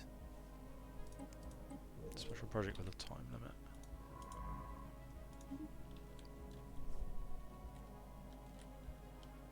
The yeah, that's true. Actually, they are the good tasting ones. Technology secured. Well, that's the thing, right? Like you can't turn a federation into an empire. How silly is that?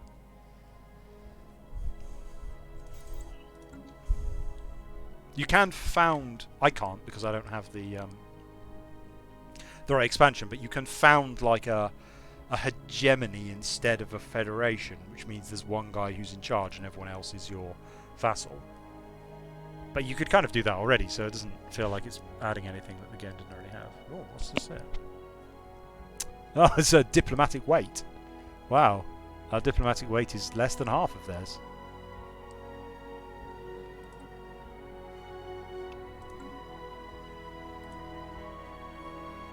We can propose... Oh god, I don't know what all this stuff is.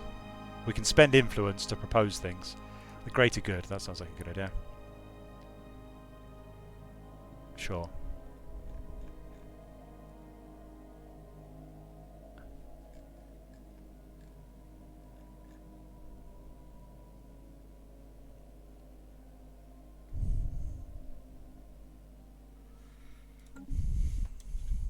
I've not looked at this. This is a new thing, the galactic community. But it is another enormous number of things to click on and understand. Ooh, what's that? Oh, what's on the Senate floor? Pass a resolution. We get a reward if we can pass something. That's really funny. Is there a... We should leave regulatory decisions to the experts. Industry leaders are the best qualified to identify wasteful regulations that impede productivity. Oh, this is for Eternus Lux. This is his kind of thing. I'd be sad he missed it. Diplomatic weight from economy, worker pop resource output, habitability. Sure, that sounds great. The Zerosians love the idea of industry regulation by industries, regulatory capture. We think that's a swell idea.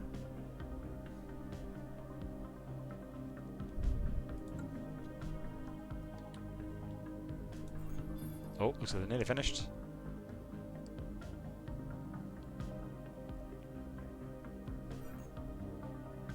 Does that do it? How many clues does it need?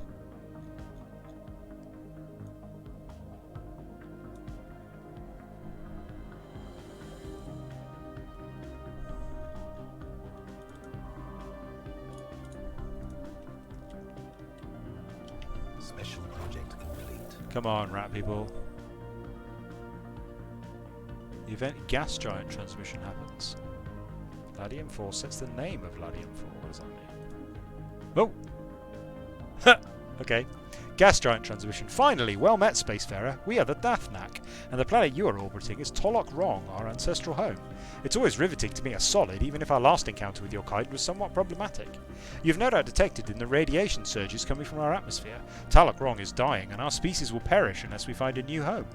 We have identified a planet that would suit our physiology, but we have no means to get there. Sadly, our non-corporeal nature means we don't have much in the way of industry or technology. Will you help us?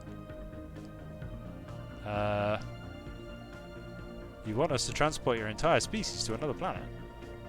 Yes, and hopefully soon. Don't worry, there aren't too many of us. Most Dathnak died when our planet was bombarded, and those who survived retreated deeper into the atmosphere. Communication with the surface is difficult here, and the radiation is spreading. We don't have much time. This voice is fun, so I'm going to ask all the questions. What happened to your planet? Well, the last time solids visited us a few thousand cycles ago, things didn't go very well. They wanted us to embrace their religion. We refused, and this triggered some kind of genocidal reaction. Completely unwarranted. Before we knew what was happening, they manoeuvred their fleet into orbit and unleashed a massive bombardment. That was those fucking White Knights, wasn't it? There's definitely those crusading. No, they're not spiritualists though, were they? Oh, they're not spiritualists, be White Knights. Oh, damn. But if you have no technology, how are we speaking? You are not the first solid to pay us a visit. Another spacefarer graciously donated a small subspace transmitter and a scanner array to us 2.9 million solar cycles ago. They had been designed to be compatible with our physiology. One of the more positive encounters we've had with your kind. We will help you relocate. Sure. Coordinates of our new home have been forwarded. You must promise not to let your own colonists claim this alluring world before we get there, no matter how strong the temptation. Okay.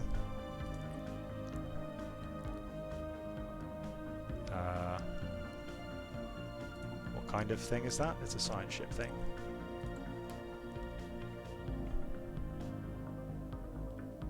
Do I have a nearby science ship? No. I'll send this one.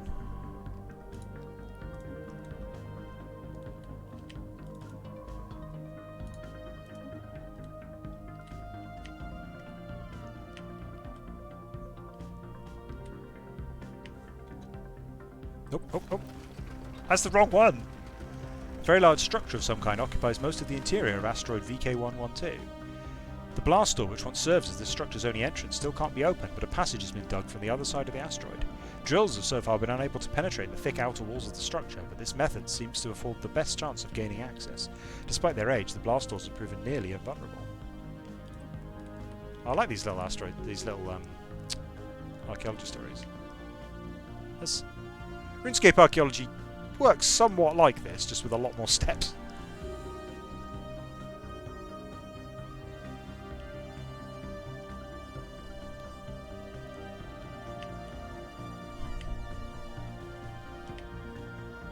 How many clues do they need, do you think? Anomaly found.